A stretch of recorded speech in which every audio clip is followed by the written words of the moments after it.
ഒരു കാര്യം ഞാൻ പറയാം. ദൈവം ആദ്യം ഉണ്ടാക്കിയത് സഭയല്ല, ദൈവം ആദ്യം ഉണ്ടാക്കിയത് ഫാമിലിയാണ്, അല്ലേ? That was the first establishment of God. So naturally സാത്താൻ ഏറ്റവും ദേഷ്യമുള്ളതും ഫാമിലിയോടാണ്. കാര്യം ദൈവം ആദ്യം ഉണ്ടാക്കിയത് ഫാമിലി ആയതുകൊണ്ട് സാത്താൻ ആദ്യം തകർക്കാൻ നോക്കുന്നതും ഫാമിലിയാണ്. അതൊരു യാഥാർത്ഥ്യമാണ്. അപ്പോൾ ദൈവം കുടുംബം പണിയുന്നു, സാത്താൻ അത് തകർക്കാൻ നോക്കുന്നു എന്നത് ഒരു യാഥാർത്ഥ്യമാണ്. അതുകൊണ്ടാണ് ശരിക്കും പറഞ്ഞു കഴിഞ്ഞാൽ ദൈവിക കുടുംബങ്ങളുടെ ആ ദൈവ കേന്ദ്രീകൃതമായ ക്രൈസ്റ്റ് സെൻറ്റേഡ് ആയിട്ടുള്ള ഫാമിലി ലൈഫ് അനിവാര്യമായതുകൊണ്ട് നമുക്ക് അതിനെക്കുറിച്ചുള്ള പഠനങ്ങൾ വളരെ അത്യാവശ്യമായിരിക്കുന്നത്. ഈ ഫാമിലി സെമിനാർ, ഞാൻ ഒത്തിരി സ്ഥലങ്ങളിൽ ഫാമിലി സെമിനാർസ് എടുത്തിട്ടുണ്ട്. എൻ്റെ വെബ്സൈറ്റിൽ അതിനെക്കുറിച്ചുള്ള നോട്ട്സൊക്കെ ഉണ്ട്. നോട്ട്സ് അല്ല, മെസ്സേജസ് ഉണ്ട്, ഇംഗ്ലീഷിലും മലയാളത്തിലും ഉണ്ട്. അപ്പോൾ ഈ ഫാമിലി സെമിനാർ എടുക്കുമ്പം സാധാരണ ആളുകൾക്ക് ഫാമിലി സെമിനാർ പങ്കെടുക്കാൻ അത്രയും പണ്ടൊക്കെ ഇച്ചിരി പ്രശ്നമായിരുന്നു. എന്നു ചോദിച്ചു കഴിഞ്ഞാൽ അവർ പറയുന്നത്, അത് ബ്രദറെ എൻ്റെ ഫാമിലി പ്രശ്നമൊന്നുമില്ല, പിന്നെ ഞാനെന്തിനാ സെമിനാറിന് വരുന്നത്? അപ്പോൾ ഈ അവരുടെ ചിന്ത ഈ സെമിനാർ ആൾക്കാണെന്ന് ചോദിച്ചു കഴിഞ്ഞാൽ ഫാമിലി പ്രോബ്ലം ഉള്ളവർക്കാണ് ഈ സെമിനാർ എന്ന. എന്നാൽ പ്രിയമുള്ളവരെ, ഫാമിലി പ്രോബ്ലം ഉള്ളവർക്കല്ല ഈ സെമിനാർ. അവർക്കും കൊള്ളാം, പക്ഷേ പ്രോബ്ലം ഉണ്ടാകാതിരിക്കാനാണ് ഈ സെമിനാർ. നമ്മളൊക്കെ ഈ റോഡിൽ കൂടെ പോകുമ്പം വലിയ വളവൊക്കെ ഉണ്ടെങ്കിൽ അതിന് മുമ്പ് ഒരു സൈൻ ബോർഡ് കാണും, വളവ് ഉണ്ട്, സൂക്ഷിക്കുക. ഈ വളവ് കഴിഞ്ഞിട്ട് ഈ ബോർഡ് വെച്ചാൽ ഗുണം? വളവ് കഴിഞ്ഞിട്ട് ഈ സൈൻ ബോർഡ് വെച്ചിട്ട് വല്ല കാര്യമുണ്ടോ? അപകടം നടന്നു കഴിഞ്ഞിട്ട് പിന്നെ വല്ല കാര്യമുണ്ടോ? അതുപോലെ ഇത് ഒരു സൈൻ ബോർഡാണ്. ഇവിടെ പ്രോബ്ലം ഉള്ളവർക്കല്ല, പ്രോബ്ലം ഉള്ളവർക്ക് ചികിത്സയാണ് വേണ്ടത്. പക്ഷേ പ്രോബ്ലം ഉള്ളവർക്കല്ല, പിന്നെ ആർക്കാണ്? ഉണ്ടാകാതിരിക്കാൻ വേണ്ടിയാണ് നമ്മൾ ഈ സെമിനാർ പലപ്പോഴും നടത്തുന്നത് എന്നുള്ളത് നിങ്ങൾ മറക്കരുത്. പിന്നെ മറ്റൊരു കാര്യം, ഒരു പ്രോബ്ലം ഇല്ലെന്നൊക്കെ പറയുന്നതും അത്ര ശരിയൊന്നും ആണെന്ന് എനിക്ക് തോന്നുന്നില്ല. എൻ്റെ ഒരു കൂട്ടുകാരൻ ഒരിക്കലും മോട്ടോർ ബൈക്കിൽ പോയി, ഇപ്പോഴൊന്നും അല്ല, ഒരു 30 വർഷം മുമ്പാണ്, 32 വർഷം മുമ്പാണ്. അവൻ നേരെ ഇടിച്ച് വീണ് മുഖം മുഴുവൻ പെയിൻറ്റ് പോയി, ചോര ഒലിച്ച്, ആരാണ്ട് ബൈക്ക് എടുത്തുകൊണ്ട് പോയി. ഇവനിങ്ങനെ നടന്ന് വീട്ടിലോട്ട് കയറിയപ്പം അമ്മ ഭയങ്കര കരച്ചിൽ. ഉടനെ അവൻ അമ്മയോട് പറയാം, എന്താ തള്ളേ കരയുന്നത്? ഇത് കണ്ട എനിക്ക് കണ്ട് പ്രശ്നമുണ്ടെന്ന് തോന്നുമല്ലോ. എണീറ്റ് നിൽക്കാൻ പോലും വയ്യ, പക്ഷേ പ്രശ്നമുണ്ടെന്ന് സമ്മതിക്കാൻ അവൻ തയ്യാറല്ല. ഇതുപോലെ പലപ്പോഴും നമ്മുടെ കുടുംബജീവിതത്തിലും പ്രശ്നമുണ്ട് എന്ന് സമ്മതിക്കാൻ നമുക്ക് പ്രയാസമുണ്ടെങ്കിൽ നമ്മളൊരു കാര്യം മനസ്സിലാക്കണം. ഇത് സമ്മതിക്കുന്നതാണ് എപ്പോഴും നല്ലത്. I have A problem. ആ പ്രോബ്ലം ഉണ്ടെങ്കിൽ അതിന് നമുക്ക് പരിഹാരമുണ്ട്. അപ്പോൾ അതുകൊണ്ട് നമ്മുടെ കുടുംബജീവിതത്തിലെ പ്രശ്നങ്ങളെ മറച്ചു വെച്ചിട്ട് കാര്യമില്ല എന്നുള്ളത് നമ്മൾ മനസ്സിലാക്കണം. പിന്നെ ഇന്ന് നമ്മൾ സങ്കീർത്തനം സാംസ് 127 വായിച്ചത് നിങ്ങൾ ഓർമ്മയുണ്ടല്ലോ. എന്താണ്? Unless the Lord builds the house, those who builds it in vain. യഹോവ വീട് പണിയുന്നില്ലെങ്കിൽ, വീട് എന്നുള്ളത് ശരിക്കും പറഞ്ഞു കഴിഞ്ഞാൽ ഒരു കെട്ടിടം എന്ന നിലയിലല്ല, ഭവനം എന്ന നിലയിലാണ്. യഹോവ ഭവനം പണിയുന്നില്ലെങ്കിൽ പണിയുന്നവർ വൃഥ അധ്വാനിക്കുന്നു. യഹോവ പട്ടണം കാക്കുന്നില്ലെങ്കിൽ കാവൽക്കാർ വൃഥ ജാഗരിക്കുന്നു. അപ്പോൾ യഹോവ ഭവനം പണിയുക. കെട്ടിടം പണിയാൻ ബ്രിക്സും സിമെൻറ്റും ഒക്കെ മതി. പക്ഷേ ഭവനം പണിയപ്പെടുന്നത് വ്യക്തികളെ വെച്ചാണ്. It is build of persons. Okay. ഇനി ഈ യഹോവ ഭവനം പണിയാതിരുന്നാൽ പണിയുന്നവർ വൃഥ അധ്വാനിക്കുന്നു. പക്ഷെ പണിതാൽ കുഴപ്പമില്ല എന്നല്ല അതിൻ്റെ അർത്ഥം. അതിൻ്റെ മറുവശം നമ്മൾ മനസ്സിലാക്കണമല്ലോ. നമ്മുടെ ഒരു വലിയൊരു പ്രോബ്ലം എന്നു ചോദിച്ചു കഴിഞ്ഞാൽ, എല്ലാം കുടുംബമെന്ന് പറഞ്ഞാലേ അങ്ങ് പ്രശ്നമാണെന്നാണ് നമ്മളെ ചിന്ത. അതുകൊണ്ട് ഇപ്പോൾ വന്ന് പിള്ളേർക്ക് കല്യാണം പോലും കഴിക്കണ്ട. ഞാൻ പറയുന്ന പ്രശ്നം നിങ്ങൾ മനസ്സിലാക്കണം, ഇല്ലേ? ഈയിടെ ഒരാൾ എന്നോട് പറഞ്ഞു, ഇപ്പോഴല്ല, കുറേ നാൾ മുമ്പാണ്, അമേരിക്കയിൽ ഇപ്പോൾ ഡിവോഴ്സ് വളരെ കുറവാണ്. അപ്പം ഞാൻ ചിന്തിച്ചു, അതെന്താണ് അമേരിക്കയിൽ ഇപ്പോൾ ഡിവോഴ്സ് കുറവ്? അതെ, കല്യാണം നടക്കുന്നില്ല, അതുകൊണ്ട് ഡിവോഴ്സ് കുറവാണ്. കല്യാണം നടന്നിട്ട് വേണ്ട ഡിവോഴ്സ് നടക്കുക. അപ്പോൾ കല്യാണം പോലും വേണ്ടാന്ന് ചിന്തിക്കുന്നതായ ആളുകൾ. അതിന് കാര്യമുണ്ട്. കേൾക്കുന്ന സ്റ്റോറീസ് മുഴുവൻ കുടുംബത്തകർച്ചയുടെ സ്റ്റോറീസാണ്. എല്ലാം അങ്ങനെ ആയിരിക്കണമെന്നൊന്നും ഇല്ല. പിന്നെ ഈ സീരിയൽ എന്ന് പറഞ്ഞൊരു കുന്ത്രാണ്ടം ഉണ്ടായിരുന്നു. ഇപ്പോൾ എത്ര പേര് അതിൻ്റെ പുറകെ ഉണ്ടെന്ന് അറിയത്തില്ല. ഇപ്പം പിന്നെ മൊബൈൽ ഫോൺ വന്നതോടെ കുറച്ച് കുറവുണ്ടെന്ന് തോന്നുന്നു. ഈ സീരിയലിനകത്ത് ഏത് സീരിയലും നിങ്ങൾ കണ്ടു നോക്കിക്കോ. ഞാൻ ബേസിക്കലി ഒരു ജേർണലിസ്റ്റാണ്, അതുകൊണ്ടാണ് ഞാൻ ഈ പറയുന്നത്. അതിനകത്ത് എല്ലായിടത്തും ഉള്ളത് എന്താണ്? കുടുംബത്തകർച്ച. അതുപോലെ പ്രശ്നം ഉണ്ടോ ഇല്ലയോ എന്നറിയത്തില്ല. അമേരിക്കയിൽ നിന്നൊരു പെങ്കൊച്ച് നാട്ടിൽ വന്ന് അമ്മച്ചി വല്യമ്മച്ചി സീരിയലിൻ്റെ ആശാട്ടിയാണ്. അപ്പോൾ ഈ കൊച്ചു മുന്നേ ഇരുന്ന് കണ്ടിട്ട് അവൾ പറഞ്ഞു, ഞാൻ ഇന്ത്യയിൽ നിന്ന് എന്താണെങ്കിലും കല്യാണം കഴിക്കത്തില്ലെന്ന്. സാധാരണ രീതിയിൽ അമേരിക്കയിൽ നിന്ന് കിട്ടുന്നൊരു കാര്യമാണ്. അവൾ ചോദിച്ചപ്പോഴത്തേക്ക് അവൾ പറഞ്ഞത്, ഞാൻ ഈ സീരിയലെല്ലാം കാണുന്നതല്ലേ, എല്ലാ ആണുങ്ങൾക്കും വേറെ ബന്ധമുണ്ട്. അപ്പോൾ സീരിയലിനകത്ത് എന്തുണ്ട്? എല്ലാ ആണുങ്ങൾക്കും വേറെ ബന്ധമുണ്ട്. പ്രിയമുള്ളവരെ, ദയവ് ചെയ്ത് നിങ്ങൾ ഈ സീരിയൽ കാഴ്ചയൊന്ന് നിർത്തണം, കാണുന്നവരുണ്ടെങ്കിൽ. ഇനി സീരിയൽ മാത്രമല്ല, ഈ മൊബൈൽ ഫോൺ അതിൻ്റെ അപ്പുറത്തെ കൊലയാളിയാണ്, ഭയങ്കര പ്രശ്നമാണ്. അപ്പോൾ അതൊക്കെ ഞാൻ പറയാം, അതല്ലല്ലോ ഇപ്പോഴത്തെ നമ്മുടെ സബ്ജക്റ്റ്. പക്ഷേ ഞാൻ ഇന്നലെ പറഞ്ഞതുപോലെ ഈ മൊബൈൽ ഫോൺ എന്ന് പറയുന്നത് നമുക്ക് വേണ്ടാന്ന് വെക്കാനും പറ്റുകയില്ല, എന്നാൽ എങ്ങനെ ഉപയോഗിക്കണമെന്നുള്ളത് നമ്മൾ വളരെ കൃത്യതയോടുകൂടെ ആലോചിക്കണം. അത് എന്തിനു വേണ്ടിയാണ് എന്നുള്ളത് നമ്മളൊന്ന് നോക്കണം. പണ്ടൊക്കെ മൊബൈൽ ഫോൺ എന്ന് പറഞ്ഞാൽ വിളിക്കാൻ വേണ്ടി മാത്രമായിരുന്നു. കാര്യം അതേ ഉണ്ടായിരുന്നുള്ളല്ലോ, ഫങ്ഷൻ. പച്ചയും ചുവപ്പും മാത്രം ഉണ്ടായിരുന്ന സമയത്ത് ഈ വലിയ പ്രശ്നമൊന്നുമില്ലായിരുന്നു. മൊബൈൽ ഫോൺ വിളിക്കുമെന്നുള്ളതേ ഉള്ളൂ. പക്ഷേ ഇന്നിപ്പോൾ മൊബൈൽ ഫോണിൻ്റെ ഉപയോഗം പറഞ്ഞാൽ വിളിക്കാനും കൊള്ളാം എന്നേ പറയാൻ പറ്റുള്ളൂ. കാര്യം മൊബൈൽ ഫോൺ കൂടുതൽ ഉപയോഗിക്കുന്നത് വിളിക്കാനൊന്നുമല്ല, വേറെ പല പല കാര്യങ്ങൾക്ക് വേണ്ടിയാണ്. ഞാൻ സിംഗപ്പൂരിൽ ഇടയ്ക്ക് ട്രെയിനിൽ ഇങ്ങനെ യാത്ര ചെയ്യുമ്പോൾ ഞാൻ ശ്രദ്ധിച്ചിട്ടുള്ള കാര്യമുണ്ട്. കുറേ വല്യമ്മമാരുണ്ട് സിംഗപ്പൂരിൽ. എന്ന് വെച്ച് കഴിഞ്ഞാൽ ഇതുങ്ങൾക്കൊക്കെ എന്തോ നല്ല ആരോഗ്യത്തിന് ഇൻഷുറൻസൊക്കെ ഉള്ളതുകൊണ്ടായിരിക്കും, നല്ല കവറേജൊക്കെ ഉള്ളതുകൊണ്ടായിരിക്കും, ഒരുമാതിരി ആരോഗ്യമുണ്ട്. പക്ഷേ ഇതുങ്ങൾക്ക് മക്കളുമില്ല, ബന്ധങ്ങളുമില്ല, ഒന്നുമില്ല. ഒടുവിൽ എന്നാ ചെയ്യുന്നത് ചോദിച്ചു കഴിഞ്ഞാൽ, സിംഗപ്പൂരിൽ ഈ മെട്രോ ട്രെയിൻ എപ്പോഴും ഇങ്ങനെ പോയിക്കൊണ്ടിരിക്കുകയാണല്ലോ. പഞ്ച് ചെയ്ത് കയറിക്കഴിഞ്ഞാൽ ഇറങ്ങുമ്പോഴേ അത്രേ കാശേ പോകത്തുള്ളൂ. ഇതുങ്ങൾ എന്നാ ചെയ്യുന്നതെന്ന് അറിയാമോ? പഞ്ച് ചെയ്ത് ഏതെങ്കിലും ഒരു സ്റ്റേഷനിൽ നിന്ന് കയറിയിട്ട് അവിടെ ചെന്ന് കഴിഞ്ഞിട്ട് അവരിത് തിരിച്ചു വന്നിട്ട് ഇത് തിരിച്ചു പോകുമ്പോൾ പിന്നെയും പോയി ഇതിനകത്തിരിക്കുക. വേറെ എന്തോ ചെയ്യാനാ? എന്നാൽ ഏതെങ്കിലും ഒരു മനുഷ്യനോടൊന്ന് മിണ്ടുമോ? അതുമില്ല. ഈ വല്യമ്മമാരെല്ലാം മൊബൈലെടുത്ത് ബബിൾസ് പൊട്ടിച്ചുകൊണ്ടിരിക്കുക. I'm not joking. കാര്യം ഇന്ന് നമുക്ക് കമ്മ്യൂണിക്കേഷൻ ഇല്ലാതെ വന്നിരിക്കുകയാണ്. കമ്മ്യൂണിക്കേഷൻ. പി ജി വോളീസ്, ഞങ്ങളുടെ സുഹൃത്തുക്കൾ പി ജി വോളീസ് ഇന്നലെ എനിക്ക് പാസ്റ്റർ പി ജി വോളീസ് എനിക്ക് ഇന്നലെ അയച്ചു തന്ന ഒരു ചെറിയൊരു കാർട്ടൂൺ 1999 ഒരു ചെറുക്കൻ പന്ത് കളിച്ച് വെച്ച് തിരിച്ചു വന്നപ്പോഴത്തേക്ക് അമ്മ ഭയങ്കര ചൂട്.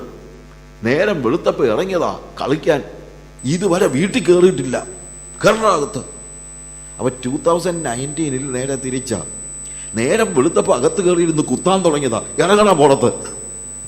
കാര്യം ഇന്നിപ്പം പിള്ളേർ കളിക്കാനും കളിയുമില്ലല്ലോ, ഒന്നുമില്ല, ഇല്ലേ?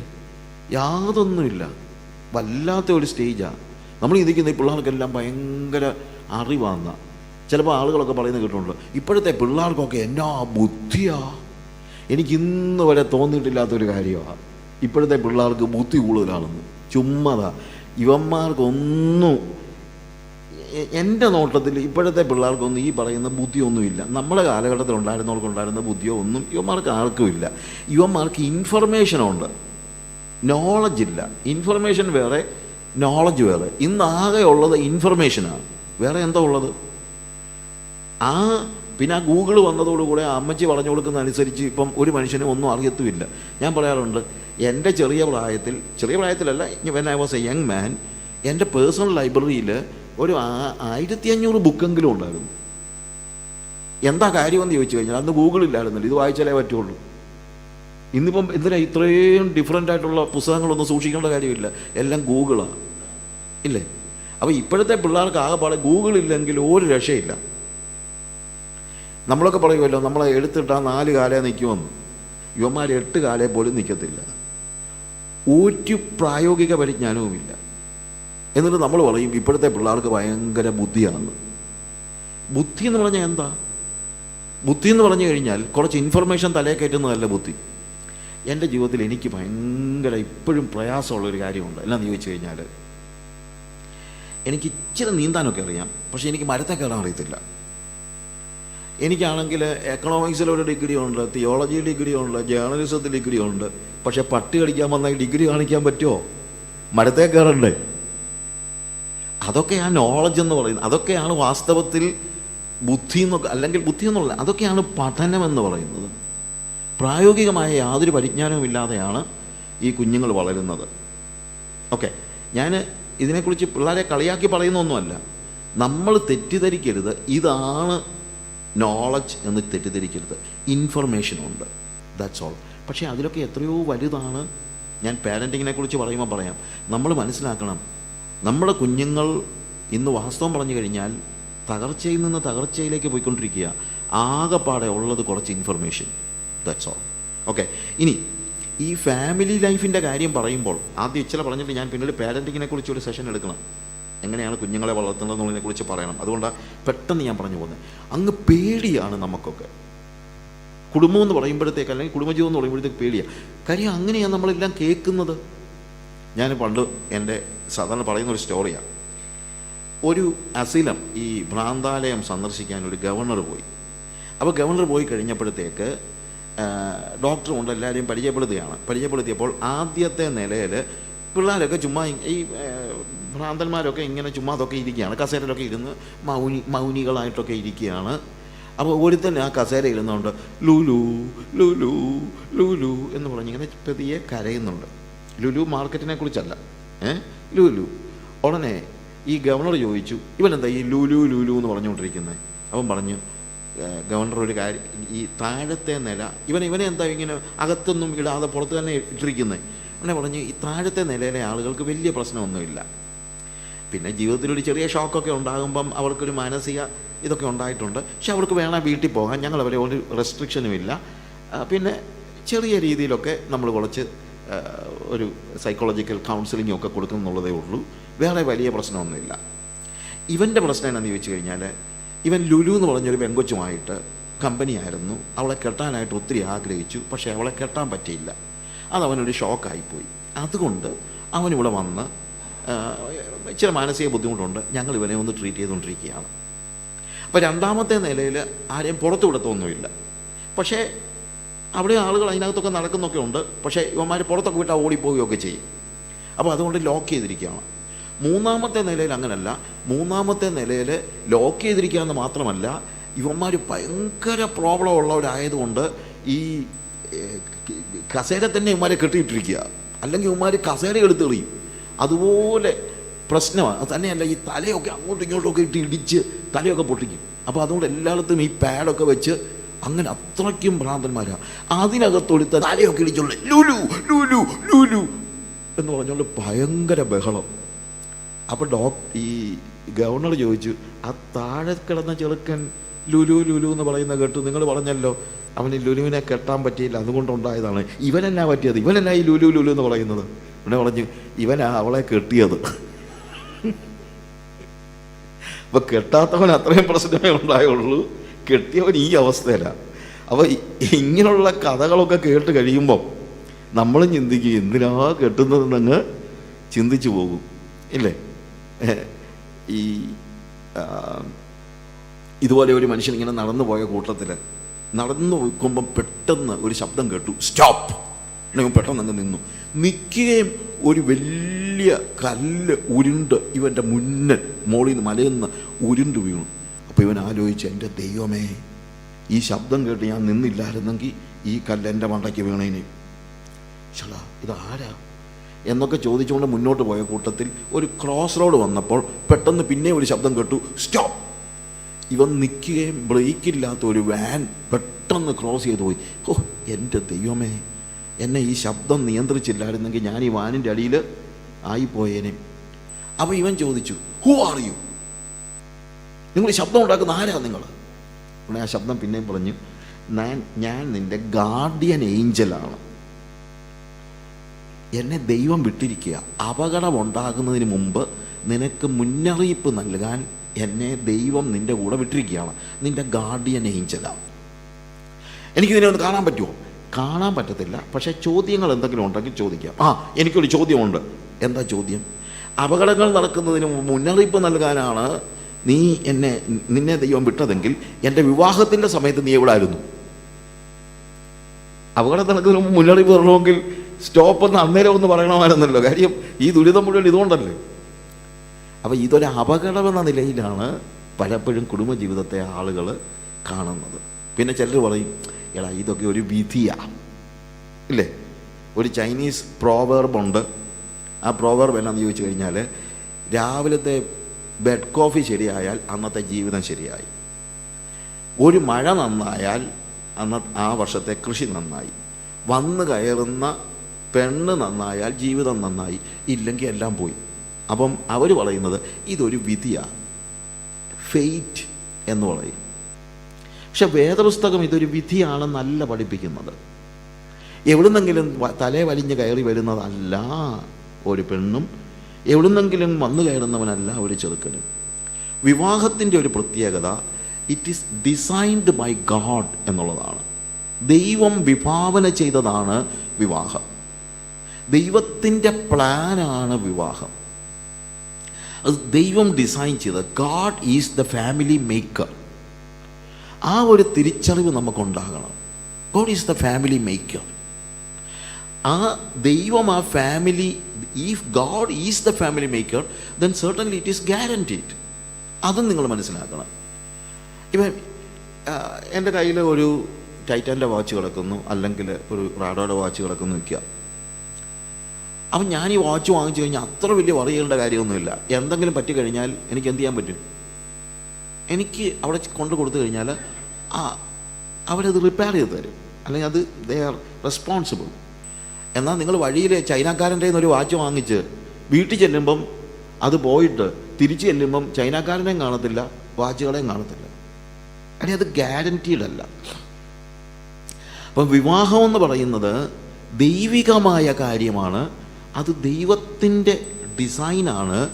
God is the family maker. If God is the family maker, God has a responsibility. അപ്പോൾ അതുകൊണ്ട് വിവാഹം ദൈവികമാണ് എന്ന് തന്നെയല്ല, വിവാഹത്തിൽ എന്തെങ്കിലും പറ്റിയാലും, ഇപ്പം ഞാൻ സാധാരണ പറയാറുണ്ട്, ജീസസ് ഈസ് എ കാർപ്പൻ്റർ. നമുക്കെല്ലാവർക്കും അറിയാം, എന്താ, യേശു ഒരു തച്ചനാണ്, കാർപ്പൻ്ററാണ്. നമുക്കൊരു മേശ പണിയണമെങ്കിൽ നമ്മൾ തട്ടാൻ്റെ അടുത്തല്ല പോകുന്നത്, നമ്മൾ ആശാരിയുടെ അടുത്താണ് പോകുന്നത്.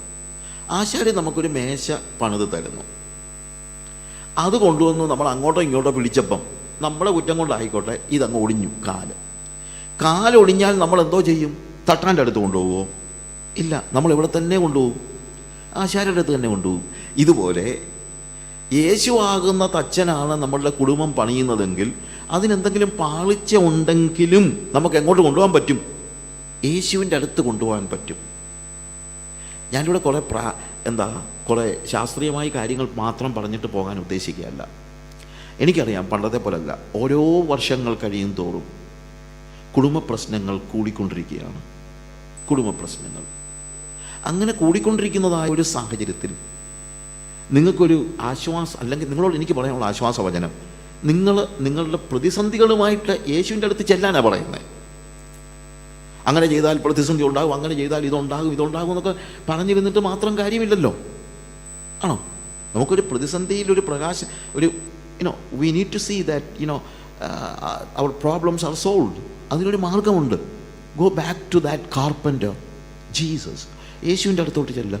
യേശു നിങ്ങളുടെ കാലൊടിഞ്ഞ മേശ ശരിയാക്കി തരുന്നത് പോലെ, ഒരു ആശാരി ശരിയാക്കി തരുന്നത് പോലെ, നിങ്ങളുടെ ജീവിതത്തിൽ പ്രതിസന്ധി ഉണ്ടെങ്കിലും യേശുവിന് അത് നിർവഹിക്കാൻ കഴിയും. അത് പറയാനാണ് ഞാനിവിടെ വരുന്നത്. ഇന്നത്തെ ക്ലാസ്സിൻ്റെ ഉദ്ദേശം അതാണ്. ഏതെങ്കിലും തരത്തിൽ കുടുംബത്തിൽ പ്രശ്നങ്ങളുണ്ടെങ്കിൽ, കുടുംബ പ്രശ്നത്തിനെല്ലാം കൂടെ വെറുതെ വഴക്ക് പറഞ്ഞിട്ടൊക്കെ പോകും, നിൻ്റെ കുടുംബം നീ അങ്ങനെ പറ്റും, അത് മാത്രം പറഞ്ഞിട്ട് കാര്യമില്ല. ഇഫ് സംതിങ് ഹാപ്പൻഡ്, അതാണ് യേശുവിൻ്റെ ഒരു പ്രത്യേകത. യേശുവിൻ്റെ പ്രത്യേകത എന്നാന്ന് ചോദിച്ചു കഴിഞ്ഞാൽ, പെർഫെക്റ്റ് ലിവിങ്ങിനെ കുറിച്ചുള്ള ഒരു ക്ലാസ് എടുക്കുക മാത്രമല്ല, ഏതെങ്കിലും കാരണവശാൽ അതിനൊരു പാളിച്ച പറ്റിയാൽ അതിനെ നന്നാക്കിയെടുക്കാനും കൂടെ യേശു തയ്യാറാണ്. അതാണ് ആദ്യം തന്നെ ഞാൻ പറയുന്ന ഒരു കാര്യമാണ്. So God is the family maker. ഞാനിത് പറയുമ്പോഴും ചിലപ്പോൾ ആളുകൾ പറയാറുണ്ട്, ഇപ്പം ഞാൻ പാരൻറ്റിങ്ങിനെ കുറിച്ച് ക്ലാസ് എടുക്കുമ്പോൾ ഇവിടെയും മറ്റ് പല രാജ്യങ്ങളിലും അമേരിക്കയിലും യൂറോപ്പിലും ഒക്കെ ഞാൻ ഇതിനെക്കുറിച്ച്, ഓസ്ട്രേലിയയിലൊക്കെ ഞാൻ ഫാമിലിയെക്കുറിച്ച് ക്ലാസ് എടുത്തിട്ടുണ്ട്. എല്ലാ കോണ്ടിനെൻറ്റ്സിലും ഞാൻ ഫാമിലിയെക്കുറിച്ച് ക്ലാസ് എടുത്തിട്ടുണ്ട്. അപ്പോഴൊക്കെ ആളുകൾ പറയാറുള്ളൊരു കാര്യമുണ്ട്, പ്രത്യേകിച്ച് പാരൻറ്റിങ്ങിനെ കുറിച്ച് പറയുമ്പോൾ, എൻ്റെ പൊന്നു ബ്രദറെ, ഒരു 15 കൊല്ലം മുമ്പ് ഇത് വന്ന് പറഞ്ഞായിരുന്നെങ്കിൽ ഞങ്ങൾ രക്ഷപ്പെട്ടേനെ വന്നു. ചിലപ്പം 15 വർഷത്തിന് മുമ്പ് പറയാൻ പറ്റിയില്ല. നിങ്ങൾക്കൊരു മിനിഞ്ഞാന്ന് ഞാൻ കുടുംബത്തെക്കുറിച്ച് പറഞ്ഞപ്പോൾ ഞാൻ പറഞ്ഞൊരു കാര്യമുണ്ടല്ലോ, നമ്മുടെ ജീവിതത്തിൽ അത് പറ്റിയില്ലെങ്കിൽ 15 കൊല്ലത്തിന് മുമ്പ് പറഞ്ഞാൽ ചിലപ്പോൾ നമുക്കിത് ഒന്നുകൂടി ശരിയാക്കാൻ പറ്റിയില്ല. എന്തോ ചെയ്യാനാ? പേടിക്കണ്ട. നിങ്ങൾക്ക് പറ്റാഞ്ഞതിനെ പണിതെടുക്കുവാൻ കഴിവുള്ളവനായി കർത്താവ് ഇന്നും ജീവിക്കുന്നുണ്ട്. അതുകൊണ്ട് നിരാശപ്പെട്ട ആരും ഇവിടുന്ന് മടങ്ങിപ്പോകരുത്. എൻ്റെ ജീവിതം ഇങ്ങനെ ആയിപ്പോയി എന്ന് പറഞ്ഞുകൊണ്ട് ഇറങ്ങിപ്പോകരുത്. നിങ്ങളുടെ ജീവിതം എങ്ങനെയായിപ്പോയാലും ആ ജീവിതത്തെ പണിയാൻ യേശു കർത്താവ് തയ്യാറാണ് എന്നുള്ളത് നിങ്ങൾ മനസ്സിലാക്കണം. ഇനി കുടുംബത്തെക്കുറിച്ചുള്ള ചില കാര്യങ്ങൾ പറഞ്ഞു. ഞാൻ നേരത്തെ അത് പറയാൻ കാര്യം എന്ന് വെച്ച് കഴിഞ്ഞാൽ, ഇല്ലെങ്കിലുള്ള ഒരു പ്രശ്നം എന്നാന്ന് ചോദിച്ചു കഴിഞ്ഞാൽ, ഞാൻ ഈ ഐഡിയൽ ഫാമിലി ലിവിങ്ങിനെ കുറിച്ച് ആദ്യം ക്ലാസ് എടുക്കുന്നത്. വേദപുസ്തക പ്രകാരം ഒരു കുടുംബജീവിതം എങ്ങനെ ആയിരിക്കണം എന്നതിനെക്കുറിച്ച് ക്ലാസ് എടുക്കുമ്പോൾ ചിലപ്പോൾ നമ്മുടെ മനസ്സിലൊക്കെ, എൻ്റെ ദൈവമേ ഞാൻ അങ്ങനെ അല്ലല്ലോ എന്നൊരു നിരാശ ഉണ്ടാകരുത്. അത് ജീവിതത്തിൽ ഒരു വലിയൊരു പ്രോബ്ലമാണ്. നമ്മൾ മനസ്സിലാക്കണം, പിശാചിൻ്റെ ഒരു വലിയ തന്ത്രമുണ്ട്. നമ്മൾ ചിലപ്പോൾ പറയുമല്ലോ, ഈ നമുക്ക് അത്യാവശ്യമുള്ളൊരു കാര്യമാണ് പാപബോധം എന്ന് പറയുന്നത്, ഇല്ലേ? നമ്മളൊരു പാപം ചെയ്തു കഴിഞ്ഞാൽ നമുക്ക് എന്തുണ്ടാകണം? പാപബോധം ഉണ്ടാകണം. ആ പാപബോധം തരുന്നത് പരിശുദ്ധാത്മാവാണ്.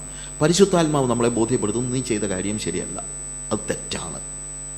പരിശുദ്ധാത്മാവ് പാപബോധം തരുമ്പോൾ എന്തായിരിക്കണം നമുക്ക് അതിനോടുള്ള പ്രതികരണം? ഇന്നലെ ഞാൻ പറഞ്ഞല്ലോ, വേദപുസ്തകത്തിൽ we get the revelation of God and also we need to see what should be the response towards the revelation. ദൈവം തന്നെ വെളിപ്പെടുത്തുന്നു, ദൈവം ചില കാര്യങ്ങൾ വെളിപ്പെടുത്തുന്നു. അത് വെളിപ്പെടുത്തുമ്പോൾ ദൈവത്തിൻ്റെ വെളിപ്പാട്, ദൈവം എങ്ങനെയുള്ളവനാണെന്ന് നമ്മൾ മനസ്സിലാകുന്നു. പക്ഷേ അതോടൊപ്പം അതിനോടുള്ള നമ്മുടെ പ്രതികരണം എങ്ങനെയായിരിക്കണമെന്ന് നമ്മൾ അറിയണം. ഞാനിത് പറയാൻ കാര്യം, പാപബോധം പരിശുദ്ധാത്മാവ് തരുന്നതാണ്. അതിനോടുള്ള പ്രതികരണം എന്താണ്? നിങ്ങൾ നിങ്ങളുടെ പാപങ്ങളെ ഏറ്റുപറയുന്നുവെങ്കിൽ അവൻ നിങ്ങളുടെ പാപങ്ങളെ ക്ഷമിച്ച് നിങ്ങളുടെ പാപങ്ങളെ പോക്കി നിങ്ങളെ ശുദ്ധീകരിപ്പാൻ തക്കവണ്ണം വിശ്വസ്തനാണ്. അതാണ് 1 യോഹന്നാൻ 1:8 നമ്മൾ കാണുന്നത്. അപ്പോൾ പാപബോധം കർത്താവ് തന്നാൽ നമ്മൾ പാപങ്ങളെ ഏറ്റുപറയണം. അതാണ് റെസ്പോൺസ്. എന്നാൽ ഇതിനൊരു മറുപുറമുണ്ട്. ചിലപ്പോൾ പാപബോധമല്ല നമുക്കുണ്ടാകുന്നത്, കുറ്റബോധമാണ്. അപ്പോൾ നമ്മൾ പറയും, ഞാൻ പാപിയാ, ഞാൻ തെറ്റ് ചെയ്തു, എനിക്കിനി രക്ഷയില്ല. എനിക്കിനി രക്ഷയില്ല എന്ന് പറയുന്നത് പരിശുദ്ധാത്മാവിൻ്റെ പ്രവൃത്തിയല്ല, അത് പിശാചിൻ്റെ പ്രവൃത്തിയാണ്. ഇതിന് കൃത്യമായ 2 ഉദാഹരണങ്ങൾ യേശുവിൻ്റെ ശിഷ്യന്മാരിലുണ്ട്. പത്രോസ് പാപം ചെയ്തു. കൊച്ചു പാപമൊന്നുമല്ല ചെയ്തത്. 3.5 വർഷം കൂടെ നടന്ന ഗുരുവിനെ അവൻ എന്ത് ചെയ്തു? തള്ളിപ്പറഞ്ഞു. ഞാനവനെ അറിയുന്നില്ല എന്ന് പറഞ്ഞു. നിങ്ങൾ പറയുന്നത് എനിക്ക് തിരിയുന്നില്ല എന്ന് പറഞ്ഞു. എന്തൊരു വലിയ പാതകം അവൻ ചെയ്തത്. ദൈവത്തിൻ്റെ പരിശുദ്ധാത്മാവ് അവന് പാപബോധം നൽകിയപ്പോൾ അവൻ പൊട്ടിക്കരഞ്ഞു ദൈവത്തിൻ്റെ സന്നിധിയിലേക്ക് മടങ്ങി വന്നു. ഇനി അടുത്ത ശിഷ്യൻ യൂദായും തെറ്റ് ചെയ്തു. ചെറിയ തെറ്റൊന്നുമല്ല, എന്നാലും പത്രോസ് ചെയ്തതുപോലെയൊക്കെ ഒരു തെറ്റേ ഉള്ളൂ. എന്താണ്? അവൻ ഒറ്റിക്കൊടുത്തു. ചില പൈസാമോഹി ആയതുകൊണ്ട് ഒറ്റിക്കൊടുത്തു. ചിലപ്പോൾ അവൻ ചിന്തിച്ച് കാണും, ഇങ്ങനെ രക്ഷപ്പെട്ടോളുമെന്ന്. അങ്ങനെ വേദോസ്തത്തിൽ എഴുതിയിട്ടില്ല, എങ്കിലും ഞാൻ പറയുക, അവന് കുറ്റബോധം ഉണ്ടായി കഴിഞ്ഞപ്പോൾ ദൈവം അവനിൽ നിന്ന് പ്രതീക്ഷിച്ചത് അവൻ മടങ്ങി വരണമെന്നാണ്. അങ്ങനെ മടങ്ങി വന്നാൽ ദൈവം അവനെ സ്വീകരിക്കും. പക്ഷേ അവൻ പറയുന്നത്, ഞാൻ കുറ്റമില്ലാത്ത രക്തത്തെ ഒറ്റിക്കൊടുത്തു, ഇനി എനിക്ക് രക്ഷയില്ല. അത് പറയുന്നത് പരിശുദ്ധാത്മാവല്ല, അത് പറയുന്നത് പിശാചാണ്. അപ്പോൾ ബേസിക്കലി പറഞ്ഞു കഴിഞ്ഞാൽ പാപബോധം പരിശുദ്ധാത്മാവ് നൽകുന്നു, കുറ്റബോധം പിശാച് നൽകുന്നു. പിശാച് പറയുന്നത് ഇനി നിനക്ക് രക്ഷയില്ല എന്നാണ്. അത് ദൈവത്തിൽ നിന്നല്ല, അത് പിശാചിൽ നിന്നാണ്. ഇന്നും പിശാച് പലപ്പോഴും പറയുന്ന കാര്യം ഇതാണ്, നീ പാപിയാ, നീ നരകത്തിലേ പോകത്തുള്ളൂ, ഇനി നിനക്ക് രക്ഷയില്ല. പ്രിയമുള്ളവരെ, പാപം ചെയ്തെങ്കിൽ എന്തു വേണം? ഏറ്റുപറഞ്ഞ് ഉപേക്ഷിക്കണം. തൻ്റെ ലംഘനങ്ങളെ മറയ്ക്കുന്നവന് ശുഭം വരികയില്ല. അവയെ ഏറ്റുപറഞ്ഞ് ഉപേക്ഷിക്കുന്നവന് കരുണ ലഭിക്കും. ഏറ്റുപറയുന്നവന് മാത്രമല്ല, ഉപേക്ഷിക്കുന്നവന്. എന്നും വൈകുന്നേരം ഏറ്റു പറഞ്ഞുകൊണ്ടിരുന്നിട്ട് കാര്യമൊന്നുമില്ല. എന്നും പാപം ചെയ്തിട്ടുണ്ടെങ്കിൽ ഏറ്റു പറയണം, വേണ്ടെന്നുള്ളതല്ല. പക്ഷേ പിറ്റേ ദിവസം പിന്നെയും അത് ചെയ്യാൻ വേണ്ടി വന്ന് ഏറ്റു പറയരുത്. പണ്ടൊരു വല്യമ്മച്ചി ഉണ്ടായിരുന്നു, പള്ളി വന്നു കഴിഞ്ഞാൽ എപ്പോഴും മുന്നേ ഇരുന്ന് പ്രാർത്ഥിക്കും, കർത്താവേ എൻ്റെ ജീവിതത്തിൽ ഒത്തിരി മാറാലയുണ്ട്, ഈ ചെലന്തി വല, നീ നിൻ്റെ ചൂലുമായി വന്ന് ഇന്ന് അതിനെ തൂത്ത് കളയണമേ കർത്താവ്. എന്നും പ്രാർത്ഥിക്കും, പള്ളി വന്ന് മുന്നേ വന്നിരുന്ന് പ്രാർത്ഥിക്കുന്നത്, കർത്താവേ എൻ്റെ ജീവിതത്തിൽ ഒത്തിരി മാറാലയുണ്ട്, നീ നിൻ്റെ ചൂലുമായി വന്ന് അത് തൂത്ത് കളയണേ കർത്താവേ. ഒരു ദിവസം ശുശ്രൂഷകൻ ഇത് കേട്ടോണ്ടിരുന്നപ്പോൾ പറഞ്ഞു, അതേ കർത്താവേ, നീ നിന്റെ ചൂലുമായി ഇന്ന് വരണമേ, എന്നാൽ ഇന്ന് കർത്താവേ നീ ആ മാറാല തൂക്കുന്ന കൂട്ടത്തിൽ ചെലന്തിയെ കൂടെ അങ്ങ് തല്ലിക്കൊല്ലണേ. നമ്മുടെ പ്രശ്നം എന്നും മാറാല തൂക്കാൻ യേശുവിനെ വിളിക്കുക. കർത്താവേ, ഇന്ന് ഏതാണ്ടൊക്കെ ചെയ്ത് എന്താന്ന് ഓർക്കുന്നില്ല, ഒത്തിരി പാപമൊക്കെ ചെയ്തെന്നാ തോന്നുന്നത്, നീ അങ്ങ് ക്ഷമിച്ചേര്. അതല്ല, ദൈവത്തിൻ്റെ സന്നിധിയിൽ നമ്മുടെ പാപങ്ങളെ ഏറ്റുപറഞ്ഞ് ഉപേക്ഷിക്കണം. നമ്മുടെ കുടുംബജീവിതത്തിൽ ഒരു പ്രതിസന്ധി ഉണ്ടെങ്കിൽ, അത് നമ്മുടെ കുറവാണെങ്കിൽ, മിക്കപ്പോഴും നമ്മുടെ ജീവിതത്തിലെ പ്രതിസന്ധികളുടെയൊക്കെ കുറവ് നമ്മൾ തന്നെയാണ്. കുറ്റം പറയരുത്, അങ്ങോട്ടും ഇങ്ങോട്ടും കുറ്റം പറയരുത്, ഞാൻ അതിനെക്കുറിച്ച് പറയാം. പക്ഷേ എന്താ ആവശ്യമായിരിക്കുന്നത്? ആ കുറവ് ദൈവസന്നിധിയിൽ ഏറ്റുപറഞ്ഞ് ഉപേക്ഷിക്കണം. കുടുംബം പണിയാൻ കർത്താവിനെ അനുവദിക്കണം. കാര്യം കുടുംബത്തെ നിർമ്മിച്ചത് കർത്താവാണ്. മനുഷ്യൻ ഏകനായിരിക്കുന്നത് നന്നല്ല എന്ന് യഹോവ കണ്ടു, ഇല്ലേ? ആദ്യമായിട്ടാണ് ദൈവത്തിൻ്റെ വായിൽ നിന്ന് നന്നല്ല എന്നൊരു വാക്ക് വരുന്നത്. ബാക്കിയുള്ള സൃഷ്ടിയെല്ലാം നടത്തിയപ്പോൾ കർത്താവ് പറഞ്ഞെന്താ? നല്ലത്, നല്ലത്, നല്ലത്. എല്ലാ സൃഷ്ടിയുടെയും ഒടുക്കം കർത്താവ് പറഞ്ഞത് നല്ലതെന്ന്. എന്നാൽ മനുഷ്യൻ ഏകനായിരിക്കുന്നത് നന്നല്ല എന്ന് കണ്ടു. അപ്പോൾ കർത്താവ് എന്ത് ചെയ്തു? ആദാമേ, നീ ഇങ്ങനെ ഒറ്റയ്ക്കിരിക്കുന്നതുകൊണ്ട് എനിക്ക് ഭയങ്കര സങ്കടം വരുന്നതാ, പോയി എവിടുന്നെങ്കിലും ഒരു പെണ്ണിനെ കണ്ടുപിടിക്കടാ എന്ന് പറഞ്ഞോ? ഇല്ല. കർത്താവ് പറഞ്ഞു, ഞാൻ അവന് ഒരു തക്ക തുണയെ ഉണ്ടാക്കി കൊടുക്കും. അപ്പോൾ ആരുടെ ജോലിയായത്? ദൈവത്തിൻ്റെ ജോലിയാണ്. പ്രിയമുള്ളവരെ, ഒരു പുരുഷനെയും ഒരു സ്ത്രീയെയും യോജിപ്പിക്കുന്നത് ദൈവമാണ്. നമ്മൾ ചിലപ്പം കണ്ടെന്നിരിക്കും, അട്രാക്ഷൻ ഉണ്ടായിരുന്നിരിക്കും, അത് ഇപ്പം ഈ കാര്യമൊക്കെ ഇപ്പോഴത്തെ പിള്ളേരോട് പറഞ്ഞാൽ അവർക്ക് അംഗീകരിക്കാൻ തയ്യാറല്ലായിരിക്കും അവർ. പക്ഷേ കാലം മാറിയതുകൊണ്ടും സംസ്കാരം മാറിയതുകൊണ്ടും ഇപ്പം ഞാനിപ്പോൾ അമേരിക്കയിലോ ആഫ്രിക്കയിലോ ചെന്ന് ഇത് പറഞ്ഞു കഴിഞ്ഞാൽ ഒരു രക്ഷയില്ല. ഞങ്ങളൊരു മിഷണറി, ഒരു പെങ്കൊച്ചുണ്ട്, അവൾ ലണ്ടനിൽ പഠിച്ചതാണ്, അവിടുത്തെ കാര്യമാണ്, ലോക്കലാണ്. അവളുടെ അപ്പൻ ഒരു ക്യാപ്റ്റനാണ്, റിട്ടയർഡ് ക്യാപ്റ്റനാണ്, അയാളും നമ്മളെ മിഷണറിയാണ്. മോള് ലണ്ടനിൽ പഠിച്ചുകൊണ്ടിരിക്കുന്ന കൂട്ടത്തിൽ ഇവൾക്ക് ഭയങ്കര മാനസാന്തരം വന്നിട്ട് ഇവൾ ലിപ്സ്റ്റിക്ക് ഇത് പുരട്ടുന്നതും മറ്റേ മുഖത്ത് ഇത് പുരട്ടുന്നതും പെയിൻ്റ് അടിക്കുന്നതും വിഗ് വെക്കുന്നതും എല്ലാം അങ്ങ് നിർത്തി സിമ്പിളായിട്ട് ഡ്രസ്സ് ചെയ്യാൻ തുടങ്ങി. She came back and she became A missionary. എൻ്റെ ഇപ്പം മിഷണറി ആയിട്ട് അവിടെ വർക്ക് ചെയ്യുന്നുണ്ട്. എൻ്റെ ഭാര്യയ്ക്കാണ് ഇവളെ ഓർത്ത് ഭയങ്കര സങ്കടമാണ്. കാര്യം കല്യാണം നടക്കുന്നില്ല. കാര്യം എല്ലാ കാര്യങ്ങളെല്ലാം ഉണ്ട്. ലണ്ടനിലായിരുന്നെങ്കിൽ ചിലപ്പോൾ കല്യാണം നടന്നെന്നിരിക്കും. ഇവളത് കളഞ്ഞിട്ട് സുവിശേഷ വേലയാണെന്ന് പറഞ്ഞാൽ ആഫ്രിക്ക വന്നിരിക്കുക, ടാൻസാനിയയിൽ. ഓക്കെ, എന്ന് തന്നെയല്ല, ഇവളെ സംബന്ധിച്ചിടത്തോളം ഇവളുടെ simple, she live so simple. അവളെ കർത്താവ് തൊട്ടപ്പോൾ ഒത്തിരി അങ്ങ് തൊട്ടു എന്ന് നമ്മളെ ഭാഷ പറഞ്ഞു കഴിഞ്ഞാൽ ഒത്തിരി അങ്ങ് തൊട്ടു. അവളെല്ലാം ഉപേക്ഷിച്ചു. അപ്പം ജെസ്സി എപ്പോഴും അവളുടെ അമ്മയോട് പറയും, മാമയോട് പറയും, നമുക്കൊക്കെ ഒരു കല്യാണം ആലോചിക്കണ്ടേ, എവിടുന്നെങ്കിലും ഒരു ചെറുക്കനെ കണ്ടുപിടിക്കണ്ടേ. അവിടെ അവർ ചോദിക്കുന്ന ചോദ്യം, അതിപ്പോൾ നമ്മളാണോ നോക്കേണ്ടത്, അവളല്ലേ നോക്കേണ്ടത്?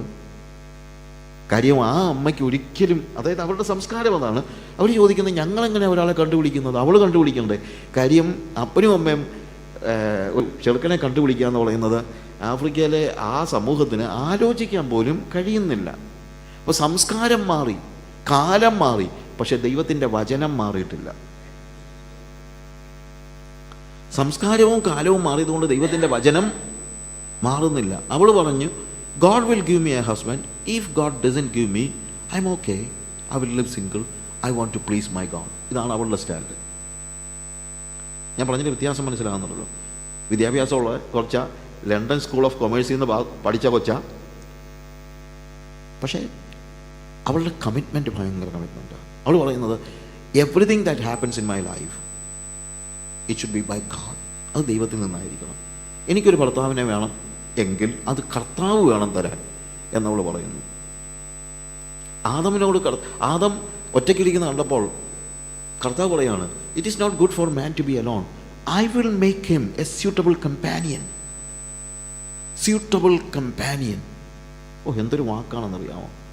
കമ്പാനിയനാണ്, അടിമയല്ല. കമ്പാനിയൻ, തക്ക തുണയായിരിക്കണം. നമ്മൾ നോക്കിയാൽ ഇണയാകത്തുള്ളൂ. അപ്പം എൻ്റെ ഒരു കൂട്ടുകാരൻ പണ്ട് അവൻ കല്യാണം കഴിക്കാൻ ഇച്ചിരി താമസിച്ചപ്പോൾ അവൻ്റെ അനിയൻ പറഞ്ഞു, ചേട്ടനോട് പറഞ്ഞു, എടാ നീ പെട്ടെന്ന് കെട്ടണം, അല്ലേ പിന്നെ എനിക്ക് കെട്ടാൻ പറ്റത്തില്ല. ഉടനെ അവൻ പറഞ്ഞു, നീ കെട്ടിക്കോ. നടന്ന സംഭവമാണ്. അപ്പോൾ ഇവനൊരു പെണ്ണുമായിട്ട് കമ്പനി അടിച്ച് ഒടുവിൽ പിന്നെ അവളെ കെട്ടണം. എന്നാൽ പിന്നെ ഞാൻ അവളെ കെട്ടാൻ പോകാമെന്ന് പറഞ്ഞു. ശരി, നീ കെട്ടിക്കോ. കുറച്ച് കഴിഞ്ഞപ്പോൾ അവളങ്ങ് ഉപേക്ഷിച്ചു. അല്ല, കുറച്ച് കഴിഞ്ഞപ്പം അവൾ ഉപേക്ഷിച്ചില്ല. ഈ പെണ്ണിനെ കെട്ടാനായിട്ട് തീരുമാനിച്ചപ്പം വേറൊരു പെണ്ണു ഈ ചേട്ടനെ വിളിച്ചിട്ട് പറഞ്ഞു, അവൻ എന്നോട് കെട്ടാമെന്ന് പറഞ്ഞാണല്ലോ, ഇപ്പോൾ എന്നെ ആ പെണ്ണിൻ്റെ പുറകെ പോകുന്നതെന്ന്. ഉടനെ ഇവനെ കാണാനൊരു പെണ്ണിൻ്റെ വീട്ടുകാർ വേറെ വന്നു. അത് തിരുവനന്തപുരത്ത് വന്നു. ഒന്ന് ഓതറ, ഒന്ന് തിരുവല്ലയിൽ, ഒന്ന് തിരുവനന്തപുരത്ത്. അപ്പോൾ തിരുവനന്തപുരത്തെ വന്നപ്പോൾ എന്നാൽ പിന്നെ അവളെ കെട്ടിയേക്കാം. അപ്പോൾ എന്നോട് ഇത് പറഞ്ഞു. അതായത് ഒരു പെണ്ണിനോട് കെട്ടാമെന്ന് പറഞ്ഞു, രണ്ടാമതൊരു പെണ്ണിൻ്റെ പുറകെ പോയി, മൂന്നാമതൊരു പെണ്ണ് കാണാൻ വന്നു. ഇവൻ ഏതിനെയും കെട്ടാൻ തയ്യാറാണ്. അപ്പം ഞാൻ ഈ ചേട്ടനോട് പറഞ്ഞു, എടാ അവനെ സംബന്ധിച്ചിടത്തോളം അവനൊരു പെണ്ണ് മതി, അല്ലാതെ അവന് ഭാര്യയൊന്നും അല്ല വിഷയം. അവനൊരു ഇണ മതി, തുണയല്ല വേണ്ടത്. ഞാൻ പറഞ്ഞ മനസ്സിലാക്കണം. പക്ഷെ നമുക്കുള്ളത് ഇണയല്ല, തുണയാണ്. കർത്താവ് തരുമ്പോൾ അത് തുണയാണ്. നമ്മളതും ഇതുമെല്ലാം നോക്കി കണ്ടുപിടിച്ചൊക്കെ വന്നു കഴിഞ്ഞാലും മിക്കപ്പോഴും ഇണയായി പോകും. ദൈവത്തെ ഏൽപ്പിക്ക്, നമുക്ക് നല്ലൊരു തുണയെ തരും. കാര്യം നമ്മൾ നോക്കി കണ്ടുപിടിച്ചാലും ഒരു ഫസ്റ്റ് നൈറ്റിൽ ഒരു പെണ്ണും ചെറുക്കനും കല്യാണമൊക്കെ കഴിഞ്ഞ് വന്ന ദിവസം ഭർത്താവ് ഭാര്യയോട് ചോദിച്ചു, എടി ഞാൻ നിന്നെ കാണാൻ വന്നപ്പോൾ എന്നിൽ ഏറ്റവും അട്രാക്റ്റീവായിട്ട് നിനക്ക് തോന്നിയത് എന്താ? കാരണം ഇവൾ പറഞ്ഞു, നിങ്ങൾ എന്നെ നോക്കി പുഞ്ചിരിച്ചപ്പോൾ ആ പല്ല് കണ്ടപ്പോൾ ഞാൻ ചിന്തിച്ച് കെട്ടുകയാണെങ്കിൽ ഈ മനുഷ്യനെ കിടണം. അപ്പോൾ ഇയാളെ മുഖമൊന്നും മങ്ങി, എങ്കിലും ഒന്നും മിണ്ടിയില്ല. കുറച്ച് കഴിഞ്ഞപ്പം ഇവൾ ചോദിച്ചു, എന്നെ കണ്ടപ്പം നിങ്ങൾക്കെന്താ ഇത്ര അട്രാക്റ്റീവായിട്ട്? ഓ, നിൻ്റെ ആ മുട്ടറ്റം നീളത്തിൽ കിടക്കുന്ന കാർക്കൂന്തൽ കണ്ടപ്പോൾ ഞാൻ ചിന്തിച്ച് കെട്ടുകയാണെങ്കിൽ പെണ്ണിനെ കെട്ടണം. കുറച്ച് കഴിഞ്ഞപ്പോൾ ഭർത്താവ് പറഞ്ഞു, എടി എൻ്റെ പുഞ്ചിരി മനോഹരമാണെങ്കിലും പല്ല് വെപ്പുമല്ല, ഞാനിതങ്ങ് മാറ്റി വെക്കട്ടെ. ഉടനെ പെണ്ണ് പറയാ, എന്നാൽ പിന്നെ എൻ്റെ മുടിയൂടെ ഞാനങ്ങ് മാറ്റി വെച്ചേക്കാവുന്നു. അങ്ങനെ ആ ഇണയെ കണ്ടുപിടിച്ചാലുണ്ടാകുന്ന പ്രത്യേകത. ഇതൊന്നും വെച്ചല്ല നമ്മൾ വിവാഹം കഴിക്കേണ്ടത്. പുറമേയുള്ള കാര്യങ്ങൾ നോക്കിയല്ല വിവാഹം കഴിക്കേണ്ടത്. പുറമേയുള്ള കാര്യങ്ങൾ നോക്കി വിവാഹം കഴിച്ചതാണ് ഉൽപ്പത്തി പുസ്തകം 6-ാം അധ്യായത്തിൽ നമ്മൾ കാണുന്നത്. ദൈവത്തിൻ്റെ പുത്രന്മാർ, മനുഷ്യരുടെ പുത്രിമാർ സൗന്ദര്യമുള്ളവരെന്ന് കണ്ട് തങ്ങൾക്ക് ബോധിച്ചവരെ ഭാര്യമാരായി എടുത്തു. തങ്ങൾക്ക് ബോധിച്ചവരെ. അവർ കർത്താവിനോട് ചോദിച്ചില്ല. ദൈവത്തിൻ്റെ പുത്രന്മാരാ. ദൈവത്തിൻ്റെ പുത്രന്മാരെന്ന് പറയുമ്പോഴത്തേക്ക് ദൂതന്മാരെന്നുള്ള അർത്ഥമല്ല അവിടെ ഉള്ളത്. ദൈവികരായി ജീവിക്കുന്ന ശേത്തിൻ്റെ തലമുറയിൽപ്പെട്ടവർ എന്ന അർത്ഥത്തിലാണ്. അവർ ദൈവത്തിൻ്റെ മക്കളാണ്, ദൈവമക്കളാണ്. അവർക്ക് ഭാര്യമാരെ കണ്ടപ്പോൾ, കയീൻ്റെ തലമുറയിൽപ്പെട്ടവരായിരിക്കും മനുഷ്യൻ്റെ പുത്രിമാരെന്ന് ഈ പറയുന്നത്. കയീൻ്റെ തലമുറയിൽപ്പെട്ടവരെ കണ്ടപ്പോൾ സൗന്ദര്യം കൂടുതലുള്ളതായിട്ട് തോന്നി. അത് പലപ്പോഴും അങ്ങനെയാണ്. പുറമേ ഉള്ള സൗന്ദര്യം നോക്കി കിട്ടുന്നത്. ഞാൻ ചിലപ്പോൾ ആലോചിച്ചിട്ടുണ്ട്, ഈ ശലോമോന് എത്രയോ എണ്ണം ഉണ്ടായിരുന്നു. 700 പത്നിമാരും 300 വെപ്പാട്ടികളും ഒത്തിരി ഉണ്ട്. പക്ഷെ നോക്കിയാൽ നമുക്കറിയാം ഇതൊന്നും യെരുശലേമിലെ പിള്ളേരല്ല. അവൻ കല്യാണം കഴിച്ച ലിസ്റ്റൊക്കെ വായിച്ച് നോക്കിയാൽ നമുക്കറിയാം ഇതെല്ലാം അന്യജാതിക്കാരായ ആളുകളാണ്. എന്താണെന്നറിയാമോ? അത് പെയിൻറ്റും ഒക്കെ അടിച്ച് നടക്കുന്ന കാണുമ്പം സൗന്ദര്യമുള്ളതെന്നൊക്കെ തോന്നിപ്പോകും. യെരുശലേമിലെ പിള്ളേർ ചിലപ്പം ആ പെയിൻ്റ് അടിച്ച് നടക്കാത്തത് കൊണ്ട് സൗന്ദര്യം അങ്ങോട്ട് തോന്നില്ല. സൗന്ദര്യമുള്ളവരെന്ന് കണ്ടു. അതാ ശലോമോൻ്റെ എല്ലാ പതനത്തിൻ്റെയും കാരണം. ഇനി ഉൽപ്പത്തി പുസ്തകം 6-ാം അധ്യായത്തിൽ അവർ കർത്താവിനോട് ചോദിക്കുന്നില്ല, കർത്താവെ ഇനി കണ്ടു, സൗന്ദര്യമുള്ളവരെന്ന് കണ്ടു, ബോധിച്ചെന്നൊക്കെ അങ്ങ് വെച്ചു. അപ്പോഴെങ്കിലും യുവമാർക്ക് ചോദിക്കാമായിരുന്നു, കർത്താവെ ആ പെണ്ണിനെ കണ്ടിട്ട് എനിക്ക് നല്ലൊരു അട്രാക്ഷനൊക്കെ ഉണ്ട്, ഇതാണോ എനിക്ക് വെച്ചിരിക്കുന്നത് ഒന്ന് ചോദിക്കാമായിരുന്നല്ലേ യുവമാർക്ക്? ദൈവപുത്രന്മാരല്ലേ? ക്ഷമാര് ചോദിച്ചില്ല. തങ്ങൾക്ക് ബോധിച്ചവരെ ഭാര്യമാരായി എടുത്തു. അവിടെ താഴെ എഴുതിയിരിക്കുന്നത് ഗാഡ് ഗ്രീവ്ഡ്, യഹോവ അനുതപിച്ചു. താൻ മനുഷ്യനെ സൃഷ്ടിക്കുന്ന നിമിത്തം അവൻ അനുതപിച്ചു. ആദ്യമായിട്ടാണ് ദൈവം ദുഃഖിച്ചു എന്ന് എഴുതിയിരിക്കുന്നത്.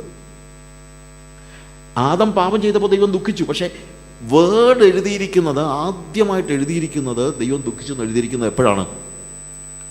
മനുഷ്യർ അവരുടെ വിവാഹത്തിൻ്റെ സമയത്ത് ദൈവത്തെ ഇടപെടുത്താതെ സ്വയമായി കണ്ടുപിടിച്ച് വിവാഹം കഴിച്ചപ്പോഴാണ് ദൈവം ദുഃഖിച്ചു എന്നെഴുതിയിരിക്കുന്നത്. പ്രിയമുള്ളവരെ, ഏത് കാലഘട്ടമായാലും ഏത് സംസ്കാരമായാലും നിങ്ങളൊരു ദൈവ പൈതലാണെങ്കിൽ, നിങ്ങളുടെ മക്കളുടെ കാര്യത്തിലാണെങ്കിലും ഞാൻ പറയട്ടെ, ദൈവഹിതം എന്താണെന്നാ നോക്കേണ്ടത്.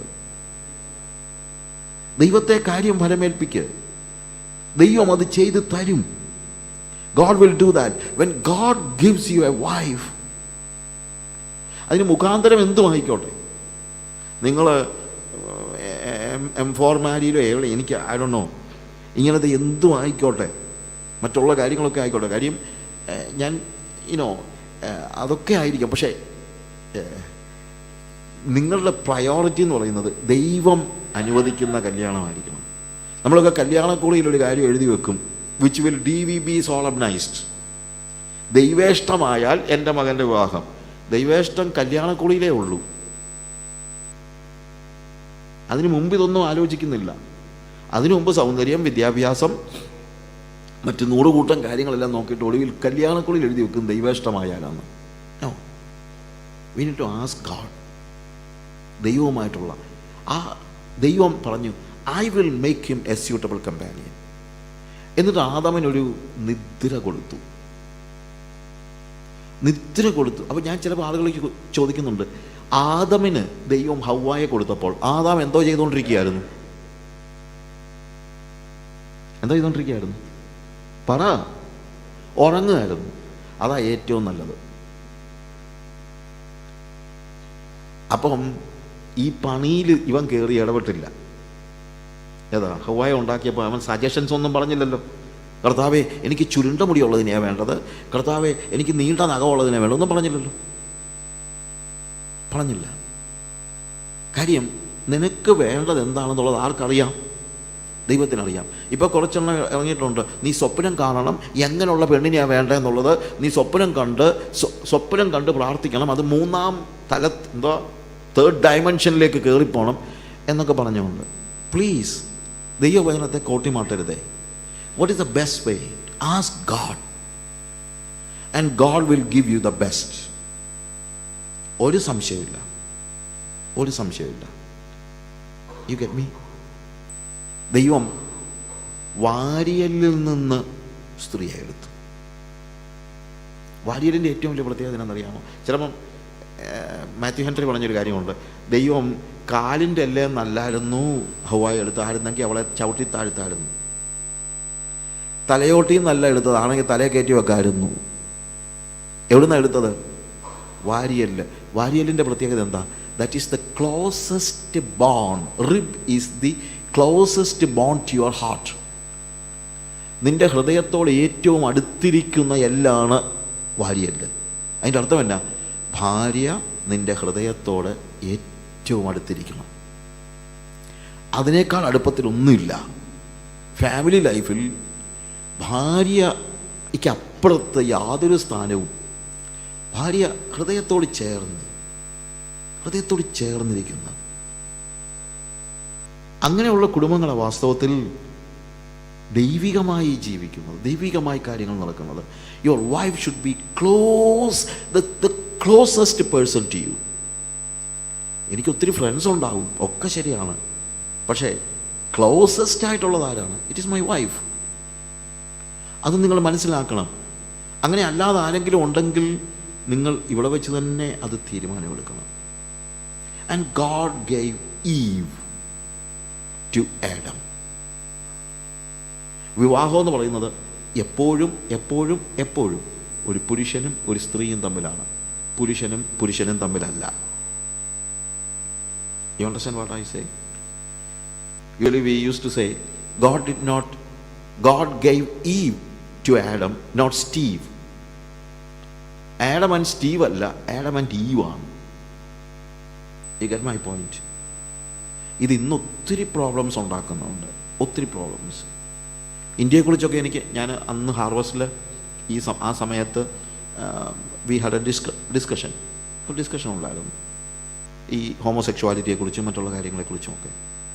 യു സീ, ദൈവത്തിൻ്റെ ഡിസൈൻ. അപ്പോൾ അവരെന്നോട് ചോദിച്ചൊരു ചോദ്യമുണ്ട്, everybody is accepting it. I said I don't care. Even people who preach they accept it. I said I don't care. I look to the Bible. Gay marriage accept ചെയ്യുന്ന ഒത്തിരി പ്രീച്ചേഴ്സുണ്ട് ഇപ്പോൾ. Even എന്നെ തകർത്ത് കളഞ്ഞ ഒരു സംഭവമുണ്ട്, ദി മെസ്സേജ് എന്ന് പറയുന്ന ബൈബിൾ. അതായിരുന്നു ഞാൻ ആരെങ്കിലും നോൺ ക്രിസ്ത്യൻസൊക്കെ വിശ്വാസത്തിലേക്ക് വരുമ്പോൾ ആദ്യം കൊടുത്തിരുന്ന ബൈബിൾ, ദ മെസ്സേജ് എന്ന് പറഞ്ഞ്. ലിവിങ് ബൈബിളിനേക്കാൾ കുറേ കൂടെ മീനിങ് ഫുള്ളായിട്ട് അവർ എഴുതിയിരിക്കുന്ന ആ മെസ്സേജ് എന്ന് പറഞ്ഞ ബൈബിൾ എഴുതിയ വ്യക്തി, he died recently. He said 15 years back ആരെങ്കിലും എൻ്റെ അടുത്ത് വന്നൊരു ഗേ മാരേജ് നടത്തി കൊടുക്കാൻ പറഞ്ഞാൽ ഞാൻ ചെയ്യത്തില്ലായിരുന്നു, പക്ഷേ now I will do that because I know there are many gay people who are as spiritual as myself. എന്നെപ്പോലെ തന്നെ സ്പിരിച്വൽ ആയിട്ടുള്ള ഒത്തിരി പേരെ ഗേ പീപ്പിളിനെ ഞാൻ കണ്ടിട്ടുണ്ട്. Joel Austin, he is accepting. many preachers are accepting. ഞാൻ ഇടയ്ക്ക് പറഞ്ഞ കാൾ ലെൻസ് ഹിൽ സോങ്സിൻ്റെ, he is accepting gay people. Popular ആയിട്ടുള്ള പല ആളുകളും ഗേ മാരേജ് അക്സെപ്റ്റ് ചെയ്യാൻ തുടങ്ങി. That is a big problem. That's a big problem. But Bible doesn't have an idea of a gay marriage. Nothing. എന്നാൽ അതേസമയം John മക്കാർത്തർ ആണെന്ന് തോന്നുന്നു, അദ്ദേഹത്തോട് ചോദിച്ചു, if there is a gay marriage, will you go for a gay marriage? He said no. Why? Because I don't consider it as a marriage. ഗേ മാരേജിന് പോകുമെന്ന് ചോദിച്ചു കഴിഞ്ഞാൽ ഞാൻ പോകത്തില്ല. എന്തുകൊണ്ട് പോകത്തില്ല? കാര്യം ഞാനതിനെ മാരേജായിട്ട് കാണുന്നേയില്ല. ഞാൻ പണ്ട് ഫാമിലി സെമിനാർ നടത്തിയപ്പോൾ ഇതൊന്നും സംസാരിക്കേണ്ട വലിയ അത്യാവശ്യമൊന്നും ഇല്ലായിരുന്നു. കാര്യം നമ്മുടെ ഇടയ്ക്കൊന്നും അത് കോമൺ അല്ലായിരുന്നു, ഇല്ലേ? പണ്ട് ഡിവോഴ്സ് തന്നെ കോമൺ അല്ലായിരുന്നു. പണ്ടൊക്കെ എന്തെങ്കിലും ഒരു ഡിവോഴ്സ് നടന്നെന്ന് പറയുമ്പോൾ നമ്മൾ പറയും, ഓ അതൊക്കെ അങ്ങ് അമേരിക്കയിൽ, ഇവിടൊന്നും ഇല്ല. കുറച്ച് കഴിഞ്ഞപ്പോൾ നമ്മൾ പറഞ്ഞു, അല്ല ഇന്ത്യയിലും ഉണ്ട്. അതൊക്കെ ജാതികളുടെ ഇടയിൽ. എന്നാൽ ജാതികളുടെ ഇടയിലല്ല, ക്രിസ്ത്യാനികളുടെ ഇടയ്ക്ക് ഉണ്ടെന്ന് പറഞ്ഞപ്പം അതൊക്കെ ചിലപ്പം സമുദായക്കാരുടെ ഇടയ്ക്കൊക്കെ കാണും. പക്ഷേ ഇന്ന് നമ്മളെന്താ മനസ്സിലാക്കുന്നത്? Everywhere divorce is a problem, right? Everywhere. അങ്ങനെ തകർച്ചയിലേക്ക് പൊയ്ക്കൊണ്ടിരിക്കുന്ന ഒരു കാലഘട്ടമായതുകൊണ്ടാണ് ഗേ മാരേജിനെ കുറിച്ച് പണ്ട് സംസാരിക്കേണ്ട ഒരു ആവശ്യമില്ലായിരുന്നു. നമ്മുടെ ചെറിയ പ്രായത്തിലൊക്കെ അതിനെക്കുറിച്ച് ചിന്തിച്ചിട്ട് പോലുമില്ല. പക്ഷെ ഇപ്പം എന്താ സംഭവിക്കുന്നത്? അമേരിക്കയിലുണ്ടായിരുന്ന ഒരു ഹിന്ദു ഒരു സ്ത്രീ പറഞ്ഞൊരു കാര്യം. എൻ്റെ ഗ്രാൻഡ് ഫാദറാണ് ആദ്യം അമേരിക്കയ്ക്ക് പോകുന്നത്. എൻ്റെ ഗ്രാൻഡ് ഫാദർ, ഞാൻ ഈ കളർ ഇതിനെക്കുറിച്ച് പറയുന്നതെന്ന് ചിന്തിക്കരുത്, അവർ പറഞ്ഞ ഒരു വാചകം അങ്ങ് പറയുന്നതാണ്. എനിക്കതിനോട് അത്ര യോജിപ്പ് അങ്ങനെയല്ല ഞാൻ പറഞ്ഞത്. എൻ്റെ ഗ്രാൻഡ് ഫാദറിൻ്റെ ഒറ്റ പ്രാർത്ഥന ഉണ്ടായിരുന്നുള്ളൂ, ഹിന്ദുവാണ്. എൻ്റെ ദൈവമേ, എൻ്റെ ചെറുക്കൻ ഒരു മദാമയും കെട്ടിക്കൊണ്ട് വരല്ലേ, ഒരു ഇന്ത്യക്കാരിയെ കെട്ടണേ. കാര്യം അവനവിടെ ജനിച്ചു വളർന്നതാണ്. ഏതാണെങ്കിലും എൻ്റെ അച്ഛൻ ഒരു ഇന്ത്യക്കാരിയെ തന്നെ കെട്ടി. ഞാനുണ്ടായപ്പോൾ, ഞാൻ വളർന്നു വന്നപ്പോൾ എൻ്റെ അപ്പൻ്റെ പ്രാർത്ഥന, എൻ്റെ ദൈവമേ, എൻ്റെ കൊച്ചൊരു നീ ഒരു കടമ്പനെയും കെട്ടിക്കൊണ്ട് വരല്ലേ. സായിപ്പ് ആന്നേലും വേണ്ടിയല്ല, കടമ്പനെ കെട്ടി. ഞാൻ പറഞ്ഞു, അങ്ങനത്തെ ഡിഫറൻസ് ഒന്നും എനിക്കില്ല, ഞാൻ അവരുടെ ഇടയ്ക്കല്ല ജീവിക്കുന്നത്. പക്ഷേ കടമ്പനെ കെട്ടിക്കൊണ്ട് വരല്ലേ എന്നായിരുന്നു എൻ്റെ പ്രാർത്ഥന. എന്നിട്ട് ഈ സ്ത്രീ പറഞ്ഞ കാര്യം, ഇന്ന് എൻ്റെ മക്കൾ പ്രായമായി വന്നപ്പോൾ എനിക്ക് ഒറ്റ പ്രാർത്ഥനയേ ഉള്ളൂ, എൻ്റെ ദൈവമേ, എൻ്റെ ചെറുക്കൻ ഒരു പെണ്ണിനെ കൊണ്ടെങ്കിലും വരണമെന്ന്. I'm not joking. അവർ പറഞ്ഞൊരു കാര്യമാണ്. നാളെ ഒരു ചെറുക്കനെ കൊണ്ടുവന്നിട്ട് മാം സീ മൈ പാർട്ട്ണർ എന്ന് പറഞ്ഞാൽ ഇവളെന്തോ ചെയ്യും? അങ്ങനെ ഓരോ കാലം കഴിയും തോറും പാപം, പിശാച് മനുഷ്യനെ പാപത്തിൻ്റെ ആഴത്തിലേക്ക് വലിച്ചിഴയ്ക്കുന്നതായതുകൊണ്ടാണ് ഇങ്ങനെയുള്ള കാര്യങ്ങൾ നമ്മൾ സംസാരിക്കേണ്ടി തന്നെ വരുന്നത്. Okay, so Adam and eve, ആ ആഡം ഈവിനെ കാണുമ്പോൾ ആദ്യം പറയുന്ന വാചകം എന്താണ്? ഇവൾ എൻ്റെ അസ്ഥിയിൽ നിന്ന് അസ്ഥിയും മാംസത്തിൽ നിന്ന് മാംസവുമാകുന്നു. ഇവളെ നരനിൽ നിന്ന് എടുത്തിരിക്കാൻ അവൾക്ക് നാരി എന്ന് പേരാകും. ഞാൻ പറഞ്ഞല്ലോ, ഞാൻ ചെറിയ പ്രായത്തിൽ തന്നെ ഒത്തിരി വായിക്കുന്ന ആളായിരുന്നു. വായിക്കുന്ന ആളെന്നുള്ളതല്ല, ഈ വേൾഡ് ക്ലാസിക്സ് എല്ലാം തലേ പിടിച്ച് കയറ്റിയിട്ടുണ്ട് പഠിച്ച സമയത്ത്. ഫിലോസഫിയും വേൾഡ് ക്ലാസിക്സ് എല്ലാം. അപ്പം ഈ വേൾഡ് ക്ലാസിക്സ് എല്ലാം ഞാൻ വായിച്ചു നോക്കിയിട്ട് ഒരു പുരുഷൻ സ്ത്രീയോട് അവൻ്റെ ആ സ്നേഹത്തിൻ്റെ പ്രകാശനമായി പറയുന്ന ഒത്തിരി വാക്കുകളുണ്ട്. നമ്മുടെ മലയാള ഭാഷ പറഞ്ഞാൽ നീ എൻ്റെ കണ്ണ, കരള, ചങ്ക, തേന, മാങ്ങ, ഒത്തിരി പറഞ്ഞു കേട്ടിട്ടുണ്ട്. പക്ഷേ നീ എൻ്റെ അസ്ഥിയിൽ നിന്ന് അസ്ഥിയും മാംസത്തിൽ നിന്ന് മാംസവുമാണെന്ന് ഞാൻ ആകെപ്പാടെ ബൈബിളിലെ കണ്ടിട്ടുള്ളൂ. എന്താണ് എൻ്റെ അർത്ഥം? സാധാരണയുള്ള ഒരു ചോദ്യത്തിൻ്റെ ഉത്തരമാണത്. അതുകൊണ്ട് പുരുഷൻ അപ്പനെയും അമ്മയും വിട്ട് ഭാര്യയോട് പറ്റിച്ചേരും.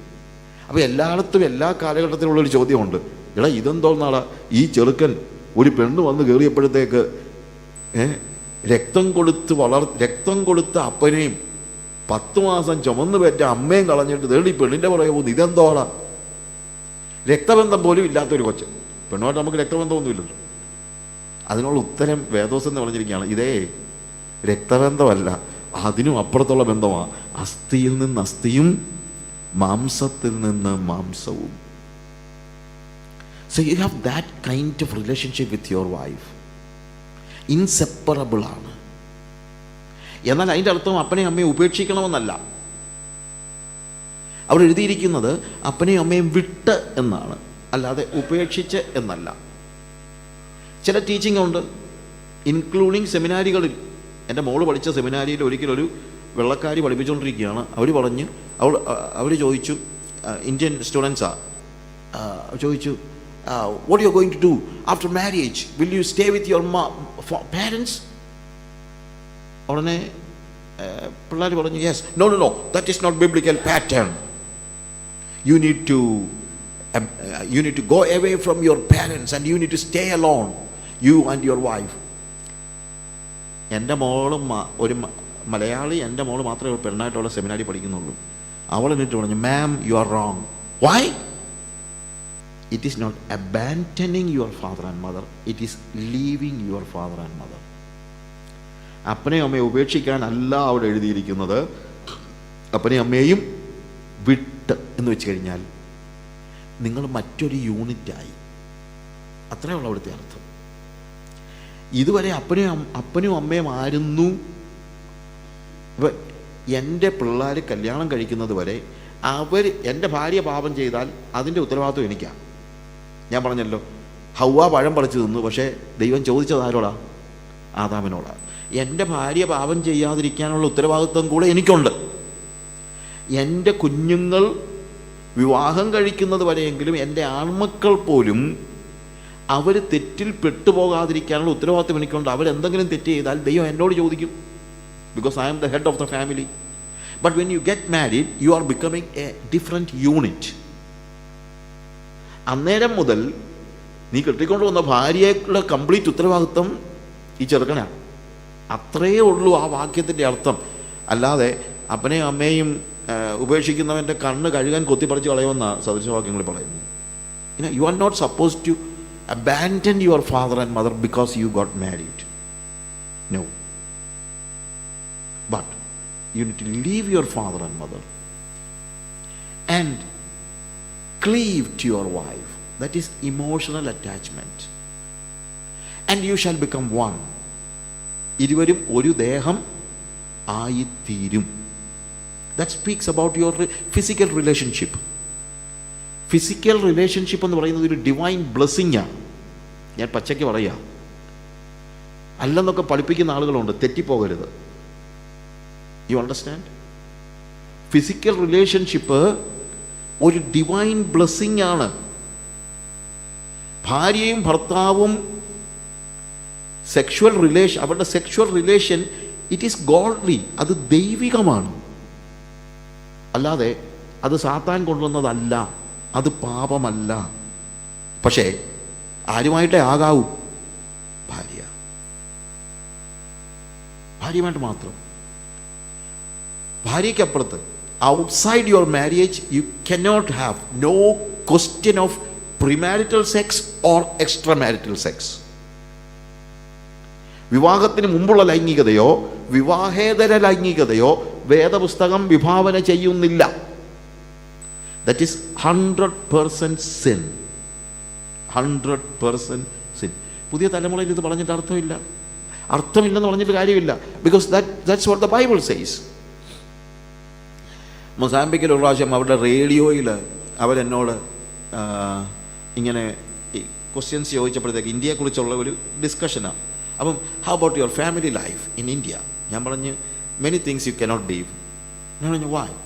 എന്നിട്ട് ഞാൻ പറഞ്ഞു here even before marriage you are living together. അവിടെ അങ്ങനെയാണ്. അതിന് മുമ്പൊക്കെ കല്യാണം കഴിക്കുന്നതിന് മുമ്പ് തന്നെ ജീവിക്കും, പിന്നെ എപ്പോഴെങ്കിലും കെട്ടും. ഇതൊക്കെയാണ്. ഞാൻ പറഞ്ഞു when I touch my wife for the first time, are you ready to reveal it? I said yes. When?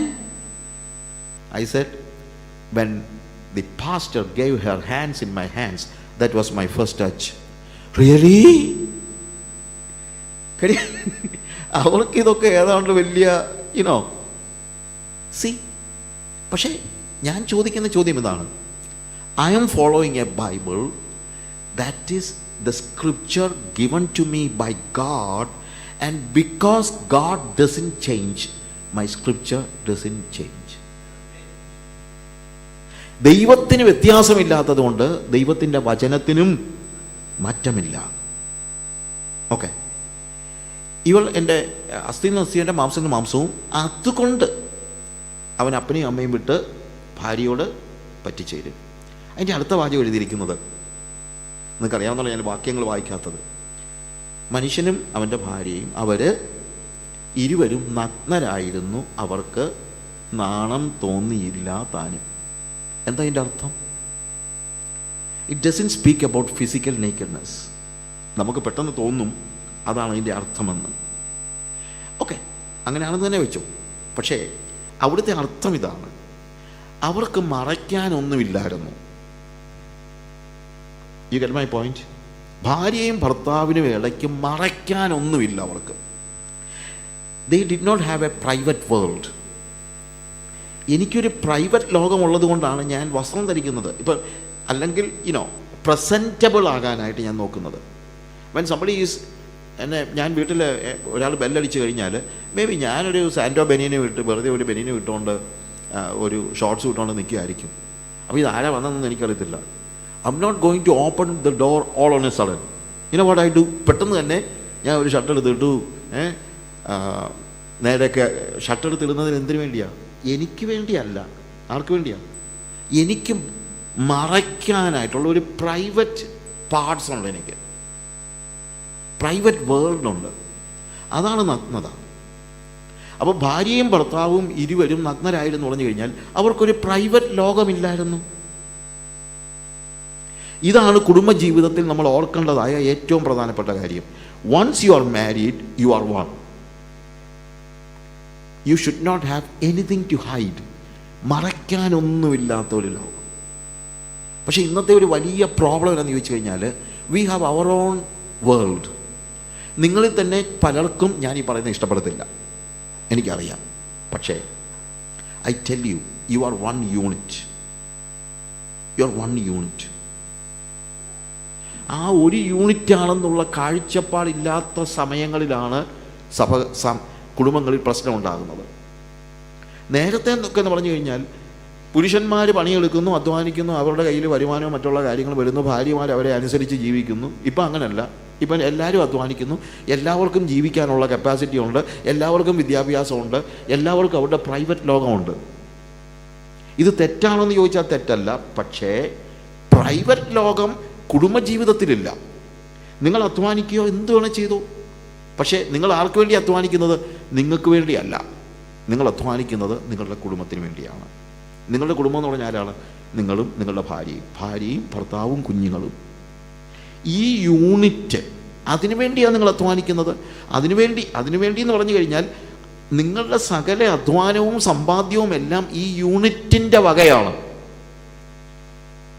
ഇത് അക്സെപ്റ്റ് ചെയ്യാൻ ഇന്ന് പല പെണ്ണുങ്ങളും തയ്യാറല്ല, പുരുഷന്മാരും തയ്യാറല്ല. പുരുഷന്മാർ പറയും ഇവളെൻ്റെ പൈസ മുഴുവൻ കളയുക. സ്ത്രീകൾ പറയും എന്തോർത്തോളം ഞാൻ കിടന്ന് അധ്വാനിക്കുക. ഞാനിത് പച്ചക്കങ്ങ് പറയുന്നതിൻ്റെ കാര്യം നന്നാകാൻ വേണ്ടി പറയുക, നന്നാകാൻ വേണ്ടി പറയും. ആലോചിച്ച് നോക്കിയേ, പല കുടുംബങ്ങളിലെയും പ്രശ്നം ഈ പ്രൈവറ്റ് ലോകമാണ്. ശരിയല്ലേ? ഒരു യൂണിറ്റ്. അതുകൊണ്ടാണ് ഞാൻ പറഞ്ഞത് ബിബ്ലിക്കൽ ലിവിങ് എന്ന് പറഞ്ഞാൽ അത്ര ഈസി ഒന്നുമല്ല. നിങ്ങളുടെ സെൽഫിനെയൊക്കെ തകർത്ത് തരിപ്പണമാക്കിയെങ്കിലേ യേശു ഉദ്ദേശിക്കുന്ന രീതിയിൽ കുടുംബജീവിതം ജീവിക്കാൻ പറ്റുള്ളൂ. അതിന് തയ്യാറല്ലാത്ത ആളുകളുടെ ജീവിതത്തിൽ പ്രശ്നങ്ങൾ ഉണ്ടാകും. ഒരാളും ആമേനും പറയത്തില്ലെന്ന് എനിക്കറിയാം. See, that is the thing. That's the thing. പക്ഷേ that is what the Bible says. You are one unit. ആ യൂണിറ്റിൻ്റെതാണെല്ലാം. അപ്പം പറയും, ബ്രദറെ ഇയാൾ ഇട്ടേച്ച് പോയി കഴിഞ്ഞാൽ ഞാൻ എങ്ങനെ ജീവിക്കുന്നത്? കണ്ടോ, ഇപ്പോഴേ വിശ്വാസം ഉണ്ടെങ്കിൽ അങ്ങനെ വരുമോ? വിശ്വാസം ഉണ്ടെങ്കിൽ വരത്തില്ല. അപ്പോൾ എന്താ അതിൻ്റെ അർത്ഥം? You are not trusting in God. നിങ്ങൾ ദൈവത്തിൽ ആശ്രയിക്കുന്നില്ല. ദൈവത്തിൽ ആശ്രയിക്കുന്നില്ല. എൻ്റെ ഭാര്യ ഞാൻ ഉണ്ടാക്കുന്ന പൈസ എല്ലാം കൂടെ കളയുകയാണെന്നൊക്കെ ഞാൻ പറഞ്ഞു കഴിഞ്ഞാൽ, യു സി, അത് ക്രിസ്തീയ കുടുംബജീവിതമൊന്നുമല്ല. No, it is not Christian life. Christian ലൈഫിൽ അങ്ങനത്തെ ഒരു സംസാരം ഉണ്ടാകത്തില്ല. കാര്യം, മനുഷ്യനും അവൻ്റെ ഭാര്യയും അവർ ഇരുവരും നഗ്നരായിരുന്നു. അവർക്ക് നാണം തോന്നിയില്ല. അവർക്കൊരു പ്രൈവറ്റ് വേൾഡിലില്ലായിരുന്നു. നമുക്കൊന്നൊരു പ്രൈവറ്റ് ലോകം ഉണ്ടാകാൻ പാടില്ല. അത് പണത്തിൻ്റെ കാര്യത്തിലും ഉണ്ടാകാൻ പാടില്ല. ഇത് ഭയങ്കര സെൻസിറ്റീവ് ഇഷ്യൂ ആണെന്ന് എനിക്കറിയാം. ഭയങ്കര സെൻസിറ്റീവ് ഇഷ്യൂ ആണ്, ഇല്ലേ? കാര്യം എന്തുകൊണ്ടാണ്? ദൈവം നിങ്ങൾക്കൊരു ജോലി തന്നുകൊണ്ടല്ലേ നിങ്ങൾ ഈ വലിയ ആനക്കാര്യമൊക്കെ പറയുന്നത്. നാളെ ജോലി പോയാൽ നിങ്ങൾ ആരെങ്കിലും ആശ്രയിച്ചാലല്ല പറ്റുള്ളൂ. സമ്പാദ്യമൊന്നും വലിയ അത്യാവശ്യമില്ലെന്ന് ഞാൻ ഒരിക്കൽ പ്രസംഗിച്ചപ്പോൾ, ഇപ്പോഴല്ല, ഒരു 30 കൊല്ലം മുമ്പാണ്, 30 കൊല്ലം മുമ്പ്, ഒരു പെങ്കൊച്ച് എൻ്റെ അടുത്ത് വന്ന് പറഞ്ഞു, അച്ഛാ നിങ്ങളൊക്കെ ഉപദേശിമാരാ, നിങ്ങൾക്ക് ആരെങ്കിലും തരും, ഞങ്ങൾക്ക് വല്ലതും സൂക്ഷിച്ച് വെച്ചെങ്കിലേ പറ്റത്തുള്ളൂ, ഇല്ലെങ്കിൽ ഞങ്ങൾക്ക് ആരും കാണത്തില്ല. എന്നാൽ ഞാൻ ചോദിച്ചു, മോളെ നീ നിൻ്റെ വീട്ടിൽ നിന്ന് കൊണ്ടുവന്നതും നിൻ്റെ ഭർത്താവിൻ്റെ സമ്പത്തും കൂടെ എത്രയുണ്ട്? 25 കൊല്ലം മുമ്പാണ്. 1 കോടി ഉണ്ടാകുമോ? 1 കോടിയൊന്നും കാണത്തില്ല അച്ഛാ. 25 കൊല്ലം മുമ്പിലത്തെ കാര്യമായി. ഇപ്പം 1 കോടിയൊന്നും അല്ലെന്ന് എനിക്കറിയാം. പിന്നെ എത്ര കാണും? അവരെല്ലാം കൂടെ പറഞ്ഞു, പക്ഷെ പൈസക്കാരാ, 50 ലക്ഷം കാണുമായിരിക്കും. ഞാൻ പറഞ്ഞു, പൊന്നു മോളെ, ഇപ്പം നല്ലൊരു അസുഖം വന്നു കഴിഞ്ഞാൽ 50 ലക്ഷം ഒന്നുമല്ല. ചിലപ്പോൾ നിനക്ക് 51 ലക്ഷം വേണ്ടി വന്നാൽ 1 ലക്ഷത്തിന് വേണ്ടി ഒന്നുകിൽ നീ തെണ്ടണം. പക്ഷെ തെണ്ടിയാലും കിട്ടത്തില്ല. എന്നാന്ന് ചോദിച്ചു കഴിഞ്ഞാൽ, കാശുള്ളവന് കടം കൊടുക്കാൻ ആളുണ്ട്, കാശില്ലെന്ന് വന്നാൽ കടം കൊടുക്കാൻ ആൾ കാണില്ല. പിന്നൊളിവ് നീ കരഞ്ഞ് പ്രാർത്ഥിച്ചാലേ പറ്റുള്ളൂ, കർത്താവേ എനിക്ക് ഈ 1 ലക്ഷം തരണേ, 50 എൻ്റെ കയ്യിലുണ്ട്. എനിക്ക് എന്തെങ്കിലും പറ്റിയാൽ 51 ലക്ഷത്തിന് വേണ്ടി ഞാൻ ദൈവത്തിൽ ആശ്രയിച്ചോളാം. You understand what I say? നമ്മളെയൊക്കെ പ്രശ്നം, നമ്മൾ ദൈവത്തിൽ ട്രസ്റ്റ് ചെയ്യുന്നില്ല. ദൈവത്തിൽ ട്രസ്റ്റ് ചെയ്യുന്നവൻ പണത്തിൽ ട്രസ്റ്റ് ചെയ്യത്തില്ല. നമ്മുടെ കുടുംബ തകർച്ചയുടെ ഒരു പ്രധാനപ്പെട്ട കാരണം എന്ന് പറയുന്നത് നമ്മൾ ഇൻഡിപെൻഡൻ്റ് ആകാൻ പരിശ്രമിക്കുന്നതാണ്. We want to be independent. That is the biggest problem. You tell me my friends. എൻ്റെ ഭാര്യ അറിയാതെ ഒരു കാര്യം എനിക്ക് വേണ്ട. എൻ്റെ മൊബൈൽ ഫോണിൽ എൻ്റെ ഭാര്യ കാണരുതാത്ത ഒരു കാര്യമില്ല. ഭാര്യയല്ല, ആർക്കും കാണാവുന്ന. ഞാൻ സാധാരണ പിള്ളേരോടൊക്കെ പറയും, മോനെ ഇറ്റ്സ് എ ഗുഡ് ഫോൺ, നല്ല കുഴപ്പമില്ലാത്തൊരു ഫോണാണ്. പക്ഷേ if you find any unholy things in my mobile phone, it is yours free.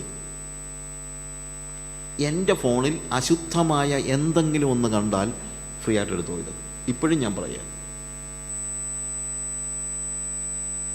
എൻ്റെ ഭാര്യയ്ക്ക് കാണാൻ പറ്റാത്ത ഒന്നുമില്ല. ഇത് ഭാര്യമാരെ ഫോൺ കാണിക്കത്തില്ലല്ലോ. ഈയിടെ ഒരാൾ ഭയങ്കര ഈ ഹാർട്ട് അറ്റാക്ക് ഉണ്ടായി, ഭയങ്കര പെയിൻ ഉണ്ടായി കഴിഞ്ഞു. അവിടെ അത് പറഞ്ഞാൽ അത് ഭയങ്കര പെയിൻ ഉണ്ടായി കഴിഞ്ഞപ്പോഴത്തേക്ക് അയാൾ പെട്ടെന്ന് ഭാര്യ വിളിച്ചടി, തോമസ് കുട്ടി ഒന്ന് വിളിക്കടി, അവനോട് കാറ് കൊണ്ട് വരാൻ പറ, ഞാനിപ്പം ചാകും. ഉടനെ ഭാര്യ പറഞ്ഞു, ഭർത്താവിൻ്റെ ഫോൺ എടുത്ത് പറഞ്ഞു, എന്തായിരുന്നു നിൻ്റെ പാസ്വേഡ്? ഞാൻ തോമസ് കുട്ടി ഒന്ന് വിളിക്കട്ടെ. നെഞ്ചിന് വേദനയ്ക്ക് അല്പം കുറവുണ്ട്.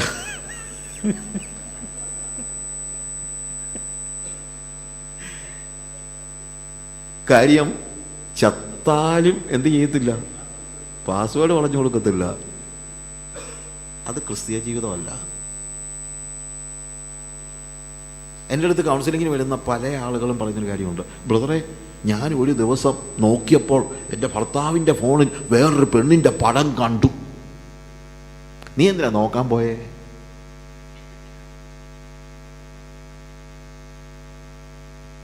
ഈ അണ്ടർസ്റ്റാൻഡ്? ഞാൻ പടം കണ്ടതിനെ അനുകൂലിച്ച് പറഞ്ഞതല്ല, കാര്യം നോക്കി നടക്കുക. ഫെയ്ത്ത്, അങ്ങോട്ടും ഇങ്ങോട്ടും ഉള്ള വിശ്വാസം ഇല്ല, ട്രസ്റ്റ് ഇല്ല.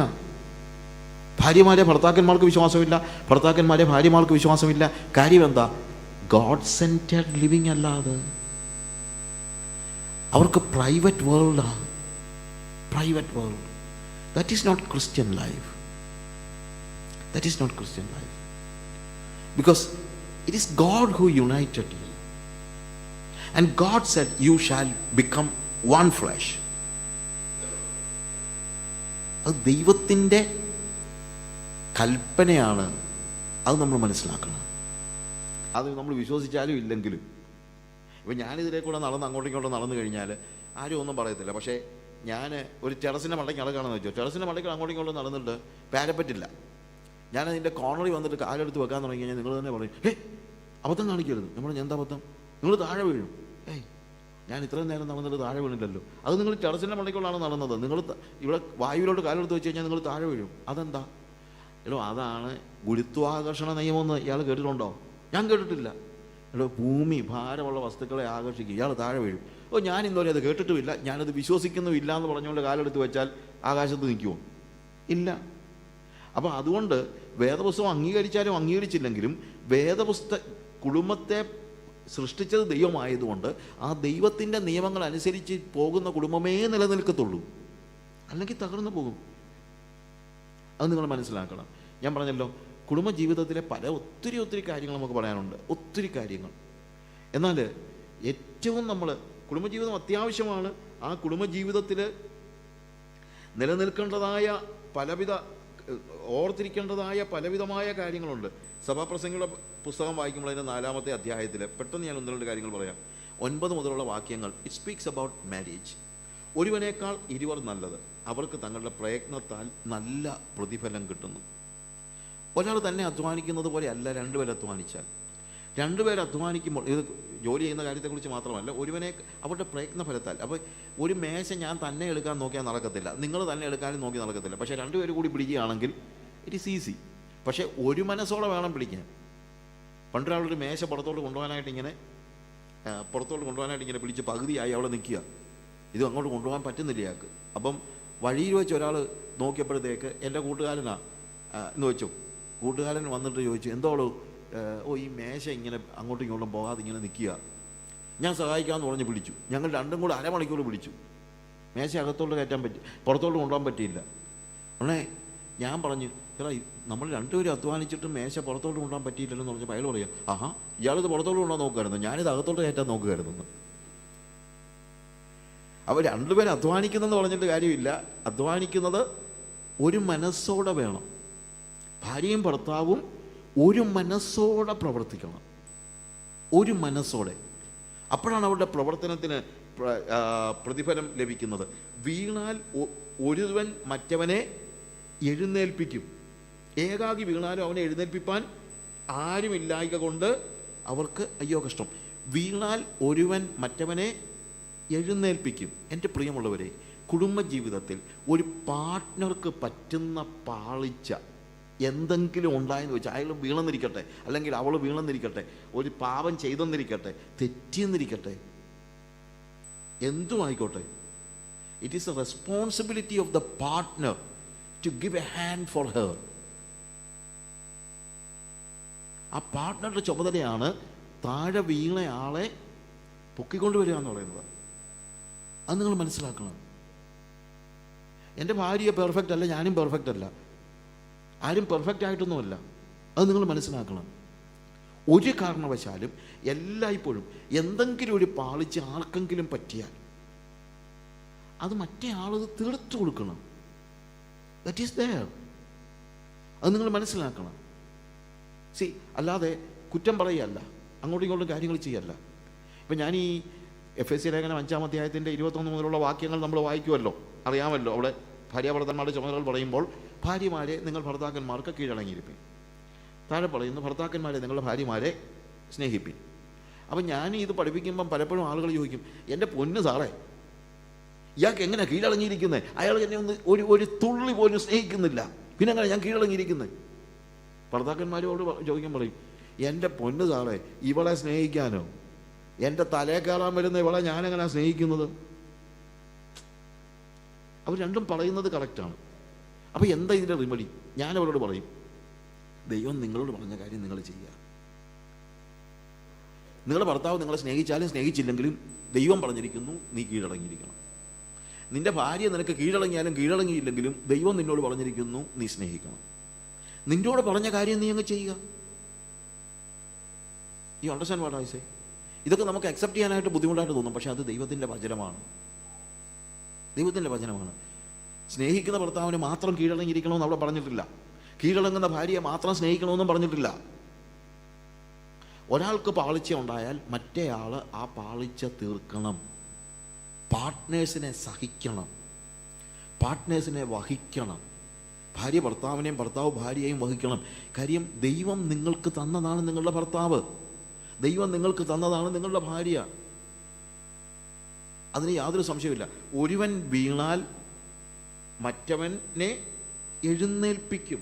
ഒരുവൻ വീണാൽ ഒരുവൻ മറ്റവനെ എഴുന്നേൽപ്പിക്കും. ഏകാകി വീണാലും അവനെ എഴുന്നേൽപ്പിപ്പാൻ ആരുമില്ലായ്ക കൊണ്ട് അവൻ അയ്യോ കഷ്ടം. ജീവിതത്തിന് പാളിച്ചകളൊക്കെ ഉണ്ട്, പ്രശ്നങ്ങളുണ്ട്, പ്രതിസന്ധികളുണ്ട്. ചിലപ്പോൾ എന്തെങ്കിലും കാര്യത്തിൽ അങ്ങോട്ടും ഇങ്ങോട്ടുമൊക്കെ പാളിച്ച ഉണ്ടായാൽ പാർട്ട്ണറുടെ ചുമതല അതിനെ കവർ ചെയ്ത് പോകുക എന്നുള്ളതാണ്. അടുത്ത പറഞ്ഞിരിക്കുന്നത്, രണ്ടുപേർ ഒന്നിച്ച് കിടന്നാൽ അവർക്ക് കുളിർ മാറും, ഒരുത്തൻ തന്നെ ആയാലോ എങ്ങനെ കുളിർ മാറും? അതായത് കംഫർട്ടാണ്, എസൻഷ്യൽ കംഫർട്ട്. എൻ്റെ ചുമതലയാണ് എൻ്റെ ഭാര്യയെ കംഫർട്ട് ചെയ്യുക എന്ന് പറയുന്നത്. എൻ്റെ ഭാര്യയെ ഞാൻ വഴക്ക് പറയും, പക്ഷേ വേറൊരാൾ വഴക്ക് പറയാൻ ഞാൻ സമ്മതിക്കത്തില്ല. ഞാൻ പറഞ്ഞതിൻ്റെ വ്യത്യാസം മനസ്സിലാക്കണം. എൻ്റെ ഭാര്യയെ ഞാൻ വഴക്ക് പറയുന്നത് അവളുടെ ചുമതല ദൈവം എന്നെ ഏൽപ്പിച്ചിരിക്കുന്നതുകൊണ്ടാണ്. വഴക്ക് പറയുന്നത് ദേഷ്യം കൊണ്ടല്ല. അവളെ എനിക്ക് സ്വർഗത്തിൽ കൊണ്ടുപോകണം. ഞങ്ങളുടെ മിഷൻ, മിഷൻ എന്ന് പറയുന്നത് ജീസസ് മിഷൻ്റെ കാര്യമൊന്നുമല്ല ഞാൻ പറയുന്നത്. ഞങ്ങളെക്കുറിച്ചുള്ള ദൈവോദ്ദേശം എന്താണോ അത് നിർവഹിക്കാനായിട്ട് ദൈവം എനിക്ക് തന്ന എൻ്റെ പാർട്ട്ണറാണ് എൻ്റെ വൈഫ്. ആ ബോധ്യം എനിക്കുണ്ട്. 30 വർഷം കഴിഞ്ഞ് ഞങ്ങളുടെ കല്യാണം കഴിഞ്ഞിട്ട് അങ്ങനെ തൻ്റെ ഇടത്തോടെ പറയാനും കൂടെ കഴിയുന്നത് കൊണ്ടാണ് ഇവിടെ നിൽക്കുന്നത്. 30 years ഞങ്ങൾ ദൈവവചന പ്രകാരം തന്നെ ജീവിക്കുന്നത് കൊണ്ടാണ് ഞങ്ങൾക്കിത് പറയാൻ പറ്റുന്നത്. ഓക്കെ, ഈ കംഫർട്ട് എന്ന് പറയുന്നത് വലിയൊരു അത്യാവശ്യം. അത് പുരുഷനും വേണം, സ്ത്രീക്കും വേണം. ഒരു പരിധി വരെ ഞാൻ പറയാം. നമ്മളൊക്കെ പറയാറുണ്ട് സ്ത്രീക്കാണ് കംഫർട്ട് വേണ്ടത്. ശരിക്കും പറഞ്ഞു കഴിഞ്ഞാൽ പുരുഷനാണ് കംഫർട്ട് വേണ്ടത്. പുരുഷന്മാർ ഇത്ര വലിയ സ്ട്രോങ് ഒന്നുമല്ല. സ്ത്രീകൾ ഇച്ചിരി പെട്ടെന്ന് കരയുമെന്നൊക്കെ ഉള്ളൂ. അവർ നല്ല സ്ട്രോങ് ആണ്. അത് നല്ലൊരു ക്വാളിറ്റിയാണ്. അവരുടെ ചുമതലയാണ് പലപ്പോഴും ഭർത്താക്കന്മാരെ പരിരക്ഷിക്കുക എന്ന് പറയുന്നത്. ഇപ്പം ഭർത്താവ് ഓഫീസിൽ പോയി പ്രശ്നങ്ങളെല്ലാം അവിടെ ഭയങ്കര പ്രോബ്ലം ആയിരുന്നു, ബോസ് ചീത്ത വിളിച്ചു, എല്ലാം കഴിഞ്ഞിട്ട് തിരിച്ചു വന്ന് വീട്ടിൽ വന്ന് വരുമ്പോഴത്തേക്ക് നിങ്ങളൊരു ചായയൊക്കെ ഇട്ട് കൊടുത്തിട്ട് ചോദിച്ചു, എന്ത് പറ്റിയ ചാ? ഉടനെ പറഞ്ഞ്, ഇന്നും ബോസ് ചീത്ത വിളിച്ചടി. ആ, നിങ്ങളെ പിന്നെ ആരാ ചീത്ത വിളിക്കാത്തത്?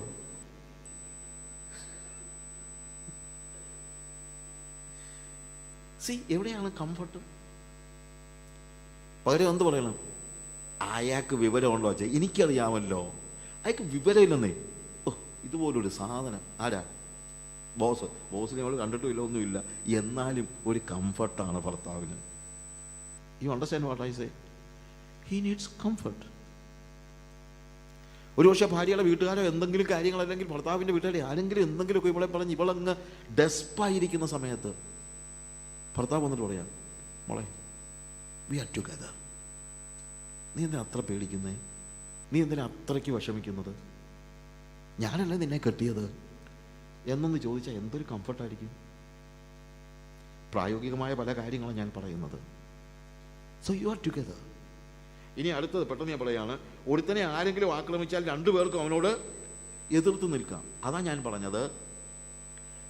എൻ്റെ ഭാര്യ ഒരു തെറ്റ് ചെയ്താൽ ഞാൻ അവളെ കറക്റ്റ് ചെയ്യാൻ നോക്കും. പക്ഷേ എൻ്റെ ഭാര്യ തെറ്റ് ചെയ്താൽ പോലും വേറൊരാൾ കറക്റ്റ് ചെയ്യാൻ വന്നു കഴിഞ്ഞാൽ ഞാൻ സമ്മതിക്കത്തില്ല. ഒരുത്തനെ ആരെങ്കിലും ആക്രമിച്ചാൽ രണ്ടു പേർക്കും അവനോട് എതിർത്ത് നിൽക്കാം. എൻ്റെ ഭാര്യയുടെ കുറ്റം ഒരുത്തം വന്ന് പറയുമ്പം അവൻ്റെ കൂടെ നിന്ന് ഞാനും കുറ്റം പറയത്തില്ല. അവൻ പോയി കഴിയുമ്പോൾ ഞാൻ പറയും, എളി പറഞ്ഞത് ശരിയാ കേട്ടോ, നമ്മൾ ശ്രദ്ധിക്കണം. അതെനിക്ക് എൻ്റെ ഭാര്യയെ പറഞ്ഞ് മനസ്സിലാക്കാം. പക്ഷേ വല്ലോനും വന്ന് പറയുമ്പോൾ ഒരുത്തനെ ആരെങ്കിലും ആക്രമിച്ചാൽ രണ്ടു പേർക്കും അവനോട് എതിർത്ത് നിൽക്കാം. ഇതൊക്കെ വളരെ പ്രായോഗികമായി കുടുംബജീവിതത്തിൽ നടക്കേണ്ട കാര്യങ്ങളാണ്. എന്നിട്ട് പറയാണ്, മുപ്പിരിച്ചരട് വേഗത്തിൽ അറ്റുപോകയില്ല. ഇത്രയും നേരം രണ്ടുപേരുടെ കാര്യം പറഞ്ഞിട്ട് ഒടുവിൽ പറയാ മുപ്പിരിച്ചരട് വേഗത്തിൽ അറ്റുപോകയില്ലെന്ന്. എന്താ അതിൻ്റെ അർത്ഥം? റിലേഷൻ രണ്ടുപേര് തമ്മിൽ മാത്രമല്ല, 3 പേര് തമ്മിലാണ്. മൂന്നാമത്തെ ചരടായി യേശുണ്ട്. ഞാനെപ്പോഴും പറയും, ഞാനും എൻ്റെ ഭാര്യയും 30 വർഷമായി പിണങ്ങി കിടന്നുറങ്ങിയിട്ടില്ല. അത് ഞങ്ങൾ രണ്ടും ആകാശത്തുനിന്ന് പൊട്ടി വീണുകൊണ്ടൊന്നും അല്ല, ഞങ്ങൾ തമ്മിൽ പിണങ്ങിയിട്ടൊക്കെ ഉണ്ട്. ഞങ്ങൾക്ക് പല കാര്യങ്ങളിൽ ആശയവ്യത്യാസമുണ്ട്, എല്ലാ കാര്യങ്ങളും ഉണ്ട്. പക്ഷേ വേറെ കാര്യമുണ്ട്, there is a third strand, that is Jesus. ഈ മുപ്പിരിച്ചരട് എന്ന് പറയുമ്പോൾ നമ്മളിപ്പം സ്ത്രീകൾ തലമുടി പിന്നുമ്പോഴും 2 പിണിയിട്ടല്ലല്ലോ പിന്നുന്നത്, 3 പിണിയല്ലേ. എന്തുകൊണ്ടാണ്? 2 പിണിയിട്ടാൽ മുകളിലും താഴെ അത് എപ്പോൾ പെട്ടെന്ന് അഴിഞ്ഞു പോകും. എന്നാൽ മുപ്പിരിച്ചരടാകുമ്പോഴത്തേക്ക് ഓരോ പിണിയും, മൂന്നാമത്തെ പിണി ഓരോ പിരിച്ചിലും ഇടയ്ക്കൂടെ കയറി ഇറങ്ങി വരുന്നത് പോലെ. U get my point? കർത്താവ് നമ്മുടെ ജീവിതത്തിൽ, അതാണ് പറഞ്ഞത്, ഗോഡ് സെൻറ്റേഡ് ആയിരിക്കണം നമ്മുടെ ഫാമിലി ലൈഫ്. ഗോഡ് സെൻറ്റേഡ് ആയിരിക്കണം. കർത്താവ് മൂന്നാമത്തെ പിണിയായിട്ട് നമ്മുടെ കൂടെ ഉണ്ടായിരിക്കണം. ഇപ്പോൾ എഫ്.എസ്.സി ലേഖനം 5-ാം അധ്യായത്തിൽ തന്നെ നമ്മൾ വായിക്കുമ്പോൾ, ഞാൻ അതുകൂടെ പെട്ടെന്ന് 1-2 വാക്കുകൾ കൊണ്ട് പറയുകയാണ്. എഫ്.എസ്.സി ലേഖനം 5-ാം അധ്യായത്തിൽ നമ്മൾ വായിക്കുമ്പോൾ അതിൻ്റെ സാധാരണ രീതിയിൽ പള്ളിയിൽ വായിക്കുമ്പോഴത്തേക്ക് അതിൻ്റെ 22 മുതലാണ് വായിക്കുന്നത്. ഭാര്യമാരെ കർത്താവിനെന്നതുപോലെ ഭർത്താക്കന്മാർ കീഴടങ്ങി. പക്ഷേ അത് 21 മുതൽ വായിക്കണം. ക്രിസ്തുവിൻ്റെ ഭയത്തിൽ അന്യോന്യം കീഴ്പ്പെട്ടിരിപ്പീൻ, ഭാര്യമാരെ കർത്താവിനെന്നതുപോലെ ഭർത്താക്കന്മാർക്ക് കീഴടങ്ങുവീൻ. അപ്പോൾ ഭാര്യമാർ കീഴടങ്ങുന്നതിന് മുമ്പേ പറഞ്ഞിട്ടുണ്ട്, ക്രിസ്തുവിൻ്റെ ഭയത്തിൽ അന്യോന്യം കീഴ്പ്പെട്ടിരിപ്പീൻ. You understand? അപ്പോൾ എന്തുകൊണ്ടാണ് കീഴടങ്ങിയിരിക്കുന്നത്? ക്രിസ്തുവിൻ്റെ ഭയത്തിൽ. എന്താ അതിൻ്റെ അർത്ഥം? ക്രിസ്തുവിനെയാണ് നമ്മൾ ഭയപ്പെടേണ്ടത്, അല്ലാതെ ഭാര്യ ഭർത്താവിനെയോ ഭർത്താവ് ഭാര്യയോ. ഭാര്യ ഭർത്താവിനെ ബഹുമാനിക്കണം, സ്നേഹിക്കണം, ആദരിക്കണം, കീഴടങ്ങിയിരിക്കണം, പേടിക്കരുത്. ഒരു വീട്ടിൽ ഭാര്യ ഭർത്താവിനെയോ ഭർത്താവ് ഭാര്യയോ പേടിക്കരുത്. You get my point? പക്ഷെ ആരെ പേടിക്കണം? കർത്താവിനെ. കർത്താവിനെ മാത്രമേ പേടിക്കാവൂ. ഇതിപ്പോൾ അങ്ങോട്ടും ഇങ്ങോട്ടും പേടിയാ. ഭർത്താവിന് ഭാര്യയെ പേടി, ഭാര്യയ്ക്ക് ഭർത്താവിനെ പേടി. പണ്ടൊക്കെ ഭാര്യമാർക്ക് പേടിയായിരുന്നു, ഇപ്പം ഭർത്താക്കന്മാർക്കാണ് പേടി. പലപ്പോഴും ഒരു വീട്ടിൽ രാവിലെ ഭർത്താവ് പറഞ്ഞു, ഇന്ന് അവധിയല്ലേ, എന്നാൽ പിന്നെ നമുക്ക് സൂ കാണാൻ പോകാമെന്ന്. ഉടനെ അടുക്കളയിൽ നിന്നൊരു ശബ്ദം, ഇവിടെ ആരും പോകുന്നില്ല. ഞാൻ വരുന്നില്ലെന്നല്ല, ഇവിടെ ആരും പോകുന്നില്ല. കാര്യം തീരുമാനം ഇങ്ങനെ വന്നു കഴിഞ്ഞു. അപ്പോൾ ഭർത്താവ് പറഞ്ഞു, എന്നാ പോകുന്നില്ല, കാര്യം അതേ നടക്കുള്ളൂ എന്നുള്ളത് അങ്ങേർക്ക് അറിയാം. ഉടനെ കൊച്ചു വന്നിട്ട് ചോദിച്ചു, ഇളയ കൊച്ച്, ഡാഡിക്ക് സൂവിൽ പോയി കഴിഞ്ഞാൽ മൃഗങ്ങളെ ഒന്നും പേടിയില്ലേ? മൃഗങ്ങളെ എന്തിനാ പേടിക്കുന്നത്? ആനയെ പേടിയില്ലേ? ഇല്ല. കലുവായയോ? ഇല്ല. സിംഹത്തിനെയോ? ഇല്ല. അപ്പോൾ ഡാഡിക്ക് മമ്മിയെ മാത്രമേ ഉള്ളൂ പേടി. എൻ്റെ പ്രിയമുള്ളവരെ, പേടിയില്ലാതെ ജീവിക്കാൻ പഠിക്കണം. ഒരു CEO മാനേജേഴ്സിനെ എല്ലാം കൂടെ വിളിച്ചൊരു ലഞ്ച് മീറ്റിങ്ങാണ്. അപ്പോൾ ആദ്യം അവരുടെ കമ്പനികളെ കാര്യങ്ങളെല്ലാം സംസാരിച്ചു. ലഞ്ചിന് കുറച്ച് സമയം കൂടെ. അപ്പോൾ ഇദ്ദേഹം പറഞ്ഞു, ഞാനൊരു ചെറിയ പ്ലേ, ഇപ്പം നിങ്ങൾ ഓരോരുത്തരും നിങ്ങളുടെ ഭാര്യമാരെ വിളിക്കണം. വിളിച്ചിട്ട് ഇപ്പോൾ 11:30 ആയല്ലോ, ഞങ്ങളൊരു 1 മണിയാകുമ്പോൾ ഞാൻ എൻ്റെ ഒരു 5 കൂട്ടുകാരെയും കൊണ്ട് വീട്ടിലോട്ട് വരുന്നുണ്ട്, അവർക്ക് ഫുഡ് കൊടുക്കണം എന്ന് പറയണം. എന്നിട്ട് മറുപടി സ്പീക്കർ ഫോണിലിടണം. കണ്ടോ, എല്ലാവരും ചിരിക്കുന്നു. കാര്യം മറുപടി എന്തായിരിക്കും എന്നുള്ളത് മിക്കവാറും എല്ലാവർക്കും അറിയാം, അല്ലേ?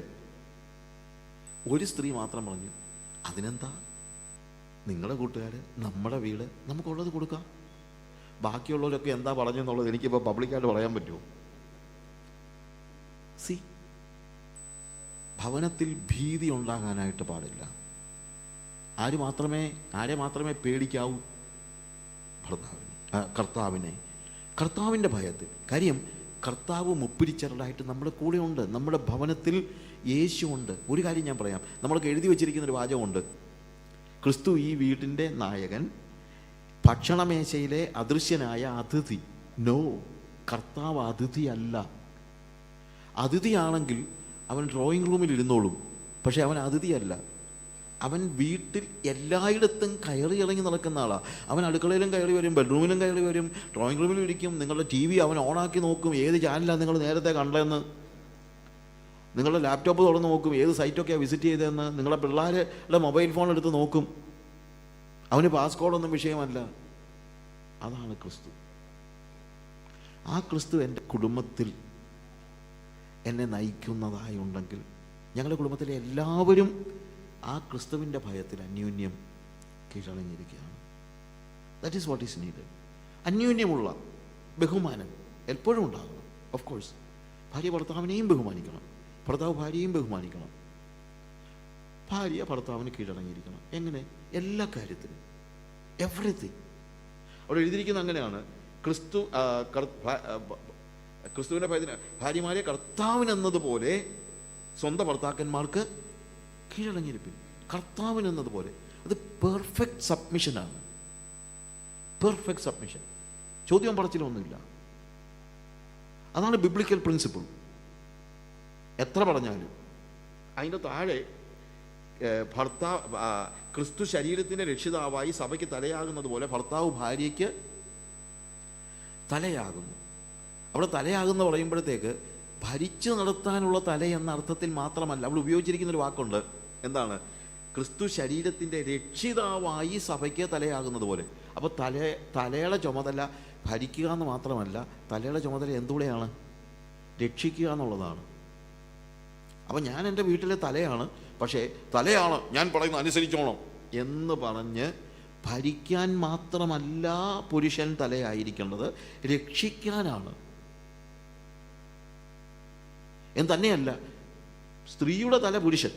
പക്ഷേ 1 Corinthians 11-ാം അധ്യായം വായിക്കുമ്പോൾ നമ്മൾ വായിക്കുന്നു, സ്ത്രീയുടെ തല പുരുഷൻ, പുരുഷൻ്റെ തല ക്രിസ്തു, ക്രിസ്തുവിൻ്റെ തല ദൈവം. അപ്പോൾ ഇതൊരു ഹൈറാർക്കിയാണ്. ഞാൻ എൻ്റെ ഭാര്യയുടെ തലയാണ്, അത് ശരിയാ, പക്ഷെ എനിക്കൊരു തലയുണ്ട്. ആര്? ക്രിസ്തു. ക്രിസ്തുവിനൊരു തലയുണ്ട്, ദൈവം. ഈ ക്രിസ്തു ദൈവത്തെ എല്ലാ കാര്യത്തിലും അനുസരിച്ചതുപോലെ ഞാൻ ക്രിസ്തുവിനെ എല്ലാ കാര്യത്തിലും അനുസരിക്കുമ്പോൾ എൻ്റെ ഭാര്യ എല്ലാ കാര്യത്തിലും എന്നെ അനുസരിക്കും. മാറി നിന്നിട്ട് ഞാൻ തലയാവുള്ള കാര്യം പറഞ്ഞേക്കാം, നീ അനുസരിച്ചോണം, അതാ വേദോസം പറയുന്നു പറഞ്ഞിട്ട് കാര്യമില്ല. തിരിച്ചു വേണമെങ്കിൽ അങ്ങ് പറഞ്ഞു, അല്ല നിങ്ങളുടെ തല ഒരാളുണ്ടല്ലോ, അനുസരിക്കുക. അതും വേണം, അതും വേണം. അപ്പോൾ ക്രിസ്തുവാണ് കേന്ദ്രം. അതുകൊണ്ടാണ് ക്രിസ്തുവിൻ്റെ ഭയത്തിൽ അന്യോന്യം കീഴടങ്ങിയിരിപ്പീൻ. എന്നാൽ സഭ ക്രിസ്തുവിന് കീഴടങ്ങിയിരിക്കുന്ന പോലെ ഭാര്യമാരും ഭർത്താക്കന്മാർക്ക് സഭത്തിന് കീഴടങ്ങിയിരിപ്പീൻ. ഭർത്താക്കന്മാരെ ക്രിസ്തുവും സഭയെ സ്നേഹിച്ചതുപോലെ നിങ്ങളുടെ ഭാര്യമാരെ സ്നേഹിപ്പീൻ. ക്രിസ്തു സഭയെ എങ്ങനെ സ്നേഹിച്ചു? അവൻ അവളെ വചനത്തോടു കൂടിയ ജലസ്നാനത്താൽ വെളിപ്പാക്കി വിശുദ്ധീകരിക്കേണ്ടതിന് കറ മുതലായ ഒന്നുമില്ലാതെ സഭയെ ശുദ്ധയും നിഷ്കളങ്കയുമായി തനിക്ക് തന്നെ തേജസ്സോടെ നിർത്തേണ്ടതിന് തന്നെത്താൻ അവൾക്ക് വേണ്ടി ഏൽപ്പിച്ചു കൊടുത്തു. ക്രിസ്തു സഭയെ സ്നേഹിച്ചപ്പോൾ ക്രിസ്തു എന്ത് ചെയ്തു? സഭയ്ക്ക് വേണ്ടി മരിച്ചു. ഇതുപോലെ ഭർത്താവ് ഭാര്യയെ സ്നേഹിക്കുമ്പോൾ ഭാര്യയ്ക്കും കുടുംബത്തിനും വേണ്ടി ജീവൻ കൊടുക്കാൻ ഭർത്താവ് തയ്യാറായിരിക്കണം. അതാണ് സ്നേഹം. ഇവിടെ ഈ സ്നേഹത്തെക്കുറിച്ച് പറയുമ്പോൾ 3 തരത്തിലുള്ള സ്നേഹം പറയുന്നുണ്ട്. ഒന്ന്, കർത്താവ് സഭയെ ശുദ്ധീകരിക്കുന്നു. ഇതുപോലെ ഭർത്താവ് ഭാര്യയെ ശുദ്ധീകരിക്കണം എന്ന് പറഞ്ഞു കഴിഞ്ഞാൽ ദൈവം മിഷൻ ഭരമേൽപ്പിക്കുന്നത് പുരുഷനെയാണ്. ആ മിഷൻ, കുടുംബത്തിൻ്റെ മിഷൻ, കുടുംബത്തെക്കുറിച്ചുള്ള ദൈവോദ്ദേശ്യം ദൈവം ഭരമേൽപ്പിച്ചിരിക്കുന്നത് പുരുഷനെയാണ്. അത് നിർവഹിക്കേണ്ടതിന് ഭാര്യയെ ഒരുക്കുക എന്ന ചുമതല ഭർത്താവിനുണ്ട്. അതാണ് ഇറ്റ് ഈസ് എ സാങ്ക്ടിഫയിങ് ലവ്. അതാണ് ക്രിസ്തു ചെയ്തത്. ക്രിസ്തു സഭയെ എന്ത് ചെയ്തു? വചനത്തോടു കൂടിയ ജലസ്നാനത്താൽ വെളിപ്പാക്കി വിശുദ്ധീകരിക്കേണ്ടതിന് സാങ്ക്ടിഫൈ ചെയ്തു. 2, കറ ചുളുക്കം വാട്ടം ഒന്നുമില്ലാതെ സഭയെ ശുദ്ധയും നിഷ്കളങ്കമായി തനിക്ക് തന്നെ തേജസ്സോടെ നിർത്തേണ്ടതിന് തന്നെ തന്നെ ഏൽപ്പിച്ചു കൊടുത്തു. Sacrificial love. അപ്പോൾ ഭർത്താവിൻ്റെ സ്നേഹത്തിൻ്റെ പ്രത്യേകത അത് സാങ്ക്ടിഫയിങ് ആണ്. സാങ്ക്ടിഫയിങ് മാത്രമല്ല, സാക്രിഫിഷ്യലാണ്. ഏൽപ്പിച്ചു കൊടുത്തു. ഭാര്യയെ വെളിപ്പാക്കുന്നത് തല്ലി അടിച്ചും പിടിച്ചുമൊന്നുമല്ല. ഭാര്യയെ വെളിപ്പാക്കുന്നത് തന്നെ തന്നെ ഏൽപ്പിച്ചു കൊടുത്തുകൊണ്ടാണ്. അടുത്തത്, ഔവണ്ണം ഭർത്താക്കന്മാരും തങ്ങളുടെ ഭാര്യമാരെ സ്വന്തം ശരീരങ്ങളെപ്പോലെ സ്നേഹിക്കേണ്ടതാകുന്നു. ഭാര്യയെ സ്നേഹിക്കുന്നവൻ തന്നെത്താൻ സ്നേഹിക്കുന്നു. ആരും തൻ്റെ ജഡത്തെ ഒരു നാളും പകച്ചിട്ടില്ലല്ലോ. ക്രിസ്തുവും സഭയെ ചെയ്യുന്നത് പോലെ അതിനെ പോറ്റി പുലർത്തുകയത്രേ വേണ്ടത്. അപ്പോൾ ആദ്യത്തേത് സാങ്ക്ടിഫയിങ് ആണ്, 2 സാക്രിഫിഷ്യലാണ്, 3-ാമത്തേത് സാറ്റിസ്ഫയിങ് ആണ്. ഞാൻ എൻ്റെ ഭാര്യയെ സാറ്റിസ്ഫൈ ചെയ്യണം, അവളെ പോറ്റി പുലർത്തണം. അത് എൻ്റെ ചുമതലയാണ്, എൻ്റെ ചുമതലയാണ്. ആരധ്വാനിക്കുന്നു എന്നുള്ളത് മാത്രമല്ല ഇവിടുത്തെ വിഷയം. ചിലപ്പോൾ ഭാര്യ ജോലി ചെയ്യുന്നുണ്ടായിരിക്കും, ഭർത്താവിന് ചിലപ്പോൾ അത്രയും വലിയ ജോലി അല്ലായിരിക്കും, ഒക്കെ ശരിയാണ്. പക്ഷെ ഭർത്താവാണ് പോറ്റി പുലർത്തുന്നത്. ഞാൻ അധ്വാനിച്ച് കാശുണ്ടാക്കുമെന്ന് പറയേണ്ട കാര്യമൊന്നുമില്ല. അത് ആരുടേതാണ്? കുടുംബത്തിൻ്റേതാണ്. ആരത് കൈകാര്യം ചെയ്യുന്നത്? ഭർത്താവ്. പക്ഷെ ആ ഭർത്താവ് എങ്ങനെ ആയിരിക്കണം? സാക്രിഫിഷ്യൽ ആയിരിക്കണം, തന്നെത്താൻ ഏൽപ്പിച്ചു കൊടുക്കുന്നതായിരിക്കണം. ഓക്കെ, എനിക്കറിയാം ഇതിനകത്ത് നിങ്ങൾക്ക് 100 കൂട്ടം ചോദ്യങ്ങളുണ്ടെന്നുള്ളത് എനിക്കറിയാം. ഓക്കെ, ഇനി ഞാൻ പെട്ടെന്ന് കുഞ്ഞുങ്ങളെ വളർത്തുന്ന കാര്യവുമായിട്ട് ബന്ധപ്പെടുത്തി ചില കാര്യങ്ങൾ പറയട്ടെ. ഒരു കാര്യം നമ്മൾ മനസ്സിലാക്കണം, ദൈവം കുടുംബത്തെ ഉണ്ടാക്കിയപ്പോൾ ദൈവത്തിൻ്റെ ഏറ്റവും പ്രധാനപ്പെട്ട ലക്ഷ്യമെന്ന് പറയുന്നത് നമ്മിലൂടെ ഒരു തലമുറ വളർന്നു വരിക എന്നുള്ളതാണ്. ഉൽപ്പത്തി പുസ്തകം 1-ാം അധ്യായത്തിൽ ആദമിനെ സൃഷ്ടിച്ചു കഴിഞ്ഞപ്പോൾ കർത്താവ് പറഞ്ഞത്, നിങ്ങൾ സന്താനപുഷ്ടിയുള്ളവരായി പെരുകി ഭൂമിയിൽ നിറയുവീൻ. That is a first blessing. അതാണ് ആദ്യത്തെ അനുഗ്രഹം. അപ്പോൾ കുഞ്ഞുങ്ങളൊരു അനുഗ്രഹമാണ്, കുഞ്ഞുങ്ങളൊരു ശാപമല്ല. കുഞ്ഞുങ്ങൾ അനുഗ്രഹമാണെന്നുള്ളത് നിങ്ങൾ മനസ്സിലാക്കണം. ആ കുഞ്ഞുങ്ങളെ കഴുതേ എന്നൊന്നും വിളിച്ചേക്കല്ലേ. കുഞ്ഞുങ്ങൾ കഴുതയൊന്നുമല്ല, കുഞ്ഞുങ്ങളൊരു ശല്യമാണെന്ന് ചിന്തിക്കരുത്. It is A blessing. അതിനെ ജനിക്കുന്നതിന് മുമ്പേ കൊന്നു കളയരുത്. നിങ്ങളുടെ സൗകര്യത്തിന് വേണ്ടി അബോർട്ട് ചെയ്യരുത്. That is a sin. You are killing your child. ഞാൻ അതിലേക്ക് പോകുന്നില്ല. ദീസ് ആർ ഓൾ നമ്മൾ മനസ്സിലാക്കേണ്ട കാര്യങ്ങളാണ്. അതൊന്നും ബിബ്ലിക്കൽ അല്ല. എന്നാൽ കുഞ്ഞുങ്ങൾ ലഭിക്കുമ്പോൾ we need to understand that children are a blessing and an inheritance from God. ദൈവത്തിൽ നിന്നുള്ള ദൈവത്തിൻ്റെ ഇൻഹെറിറ്റൻസ് ആണെന്നാണ് പറയുന്നത്. മക്കൾ യഹോവ നൽകുന്ന അവകാശം, ദാനം എന്നുള്ളതിനേക്കാൾ ഉപരി ഇൻഹെറിറ്റൻസ്, അവകാശം. അവകാശം എന്ന് പറയുമ്പോഴത്തേക്ക് എന്താണെന്നറിയാം അതിൻ്റെ അർത്ഥം? യഹൂദന്മാരുടെ നിയമമനുസരിച്ച് ഇൻഹെറിറ്റൻസ് വിൽക്കാൻ പറ്റത്തില്ല. അതുകൊണ്ടാണ് നാബോത്ത് വന്ന് ആഹാബ് വന്ന് നാബോത്തിൻ്റെ മുന്തിരിത്തോട്ടം വിലയ്ക്ക് ചോദിച്ചപ്പോൾ എൻ്റെ പിതാക്കന്മാരുടെ അവകാശം എനിക്ക് തരാൻ പറ്റില്ലെന്ന് പറഞ്ഞു. കാര്യം അത് കൈമാറ്റം ചെയ്യപ്പെടേണ്ടതാണ്, വിൽക്കാൻ പറ്റുന്നതല്ല. ഇതുപോലെ കുഞ്ഞുങ്ങൾ എനിക്ക് ദൈവം തന്നത് ദൈവത്തിൻ്റെ വകയാണ്. It belongs to God. They are God's children, it is not mine. എന്നെ ഒന്ന് ഫലമേൽപ്പിച്ചിരിക്കുകയാണ്. ഒരു വിശുദ്ധ പ്രജയായി ഈ കുഞ്ഞിനെ വളർത്തി ദൈവത്തിന് മടക്കി കൊടുക്കുക എന്നുള്ളത് ആണ് ദൈവം എന്നെക്കുറിച്ച് ഉദ്ദേശിച്ചിരിക്കുന്നത്. അതിനാണ് കുടുംബജീവിതം. The primary responsibility of a family is to see that we are raising our children and giving back them to the Lord as a holy offspring. മലാക്കിയുടെ പ്രവചനം 2-ാം അധ്യായത്തിൽ, ഞാൻ വാക്യം പെട്ടെന്ന് വായിക്കുന്നില്ല, അവിടെ പറയുന്നുണ്ട്, അവൻ എന്താണ് അന്വേഷിച്ചത്? നിങ്ങളുടെ വിവാഹത്തിന് ഞാൻ സാക്ഷിയായിരുന്നു. മലയാളം അത്ര ക്ലാരിറ്റി ഇല്ല. I was a witness in your marriage. And what did I expect? എന്താണ് ഞാൻ പ്രതീക്ഷിച്ചത്? A holy offspring. അവൻ എന്തന്വേഷിച്ചു? ഒരു വിശുദ്ധ പ്രജയെ. You get my point? What is God's desire when God was being a witness, or God made you husband and wife? What was his desire? It was a holy offspring. So എൻ്റെ കുഞ്ഞുങ്ങളെ വിശുദ്ധ പ്രജകളായി എനിക്ക് മടക്കി കൊടുക്കണം. അതിനുവേണ്ടിയാണ് ഞാൻ ഈ കുഞ്ഞുങ്ങളെ വളർത്തുന്നത്. അല്ലാതെ ബാക്കിയൊന്നും എനിക്കൊരു വിഷയമേ അല്ല. അത് ഏറ്റവും ചെറിയ പ്രായം മുതൽ ഞാൻ കുഞ്ഞുങ്ങളെ ബിബ്ലിക്കലായിട്ട് വളർത്തിക്കൊണ്ടു പോകണം. അങ്ങനെ വേദപുസ്തക പ്രകാരം വളർത്തുമ്പോൾ വിശുദ്ധ പ്രജയായിട്ട് ഇവരെ മടക്കി കൊടുക്കാനായിട്ട് എനിക്ക് പറ്റും. അതിനാണ് ദൈവം. അത് പക്ഷേ എപ്പോഴും എൻ്റെ കൺസേൺ അതാണ്. ഞാൻ ചിലപ്പോൾ യേശുവിൻ്റെ വളർച്ചയെക്കുറിച്ച് വേദപുസ്തകം പറയുന്നതായ വേദഭാഗങ്ങൾ നമ്മൾ നോക്കുമ്പോഴത്തേക്ക് വലിയ ഒരു കാര്യമുണ്ട്. അതായത് നമ്മൾ ലൂക്കോസിൻ്റെ സുവിശേഷത്തിൽ നമ്മൾ വായിക്കുമ്പോഴത്തേക്ക് അതിൻ്റെ വേഴ്സ് 39 നമ്മൾ വായിക്കുമ്പോൾ, and the child grew and became strong and filled with wisdom and the favour of God was upon him. പൈതൽ വളർന്നു, ജ്ഞാനം നിറഞ്ഞു, ആത്മാവിൽ ബലപ്പെട്ടു പോന്നു, ദൈവകൃപയും അവനോട് കൂടെ ഉണ്ടായിരുന്നു. ഒരു പൈതലിൻ്റെ വളർച്ചയുടെ ഇത്രയും ക്ലാരിറ്റിയിൽ ഒരു പുസ്തകത്തിന് ഞാൻ വായിച്ചിട്ടില്ല. എന്താണ് പൈതൽ വളർന്നു? It speaks about physical growth.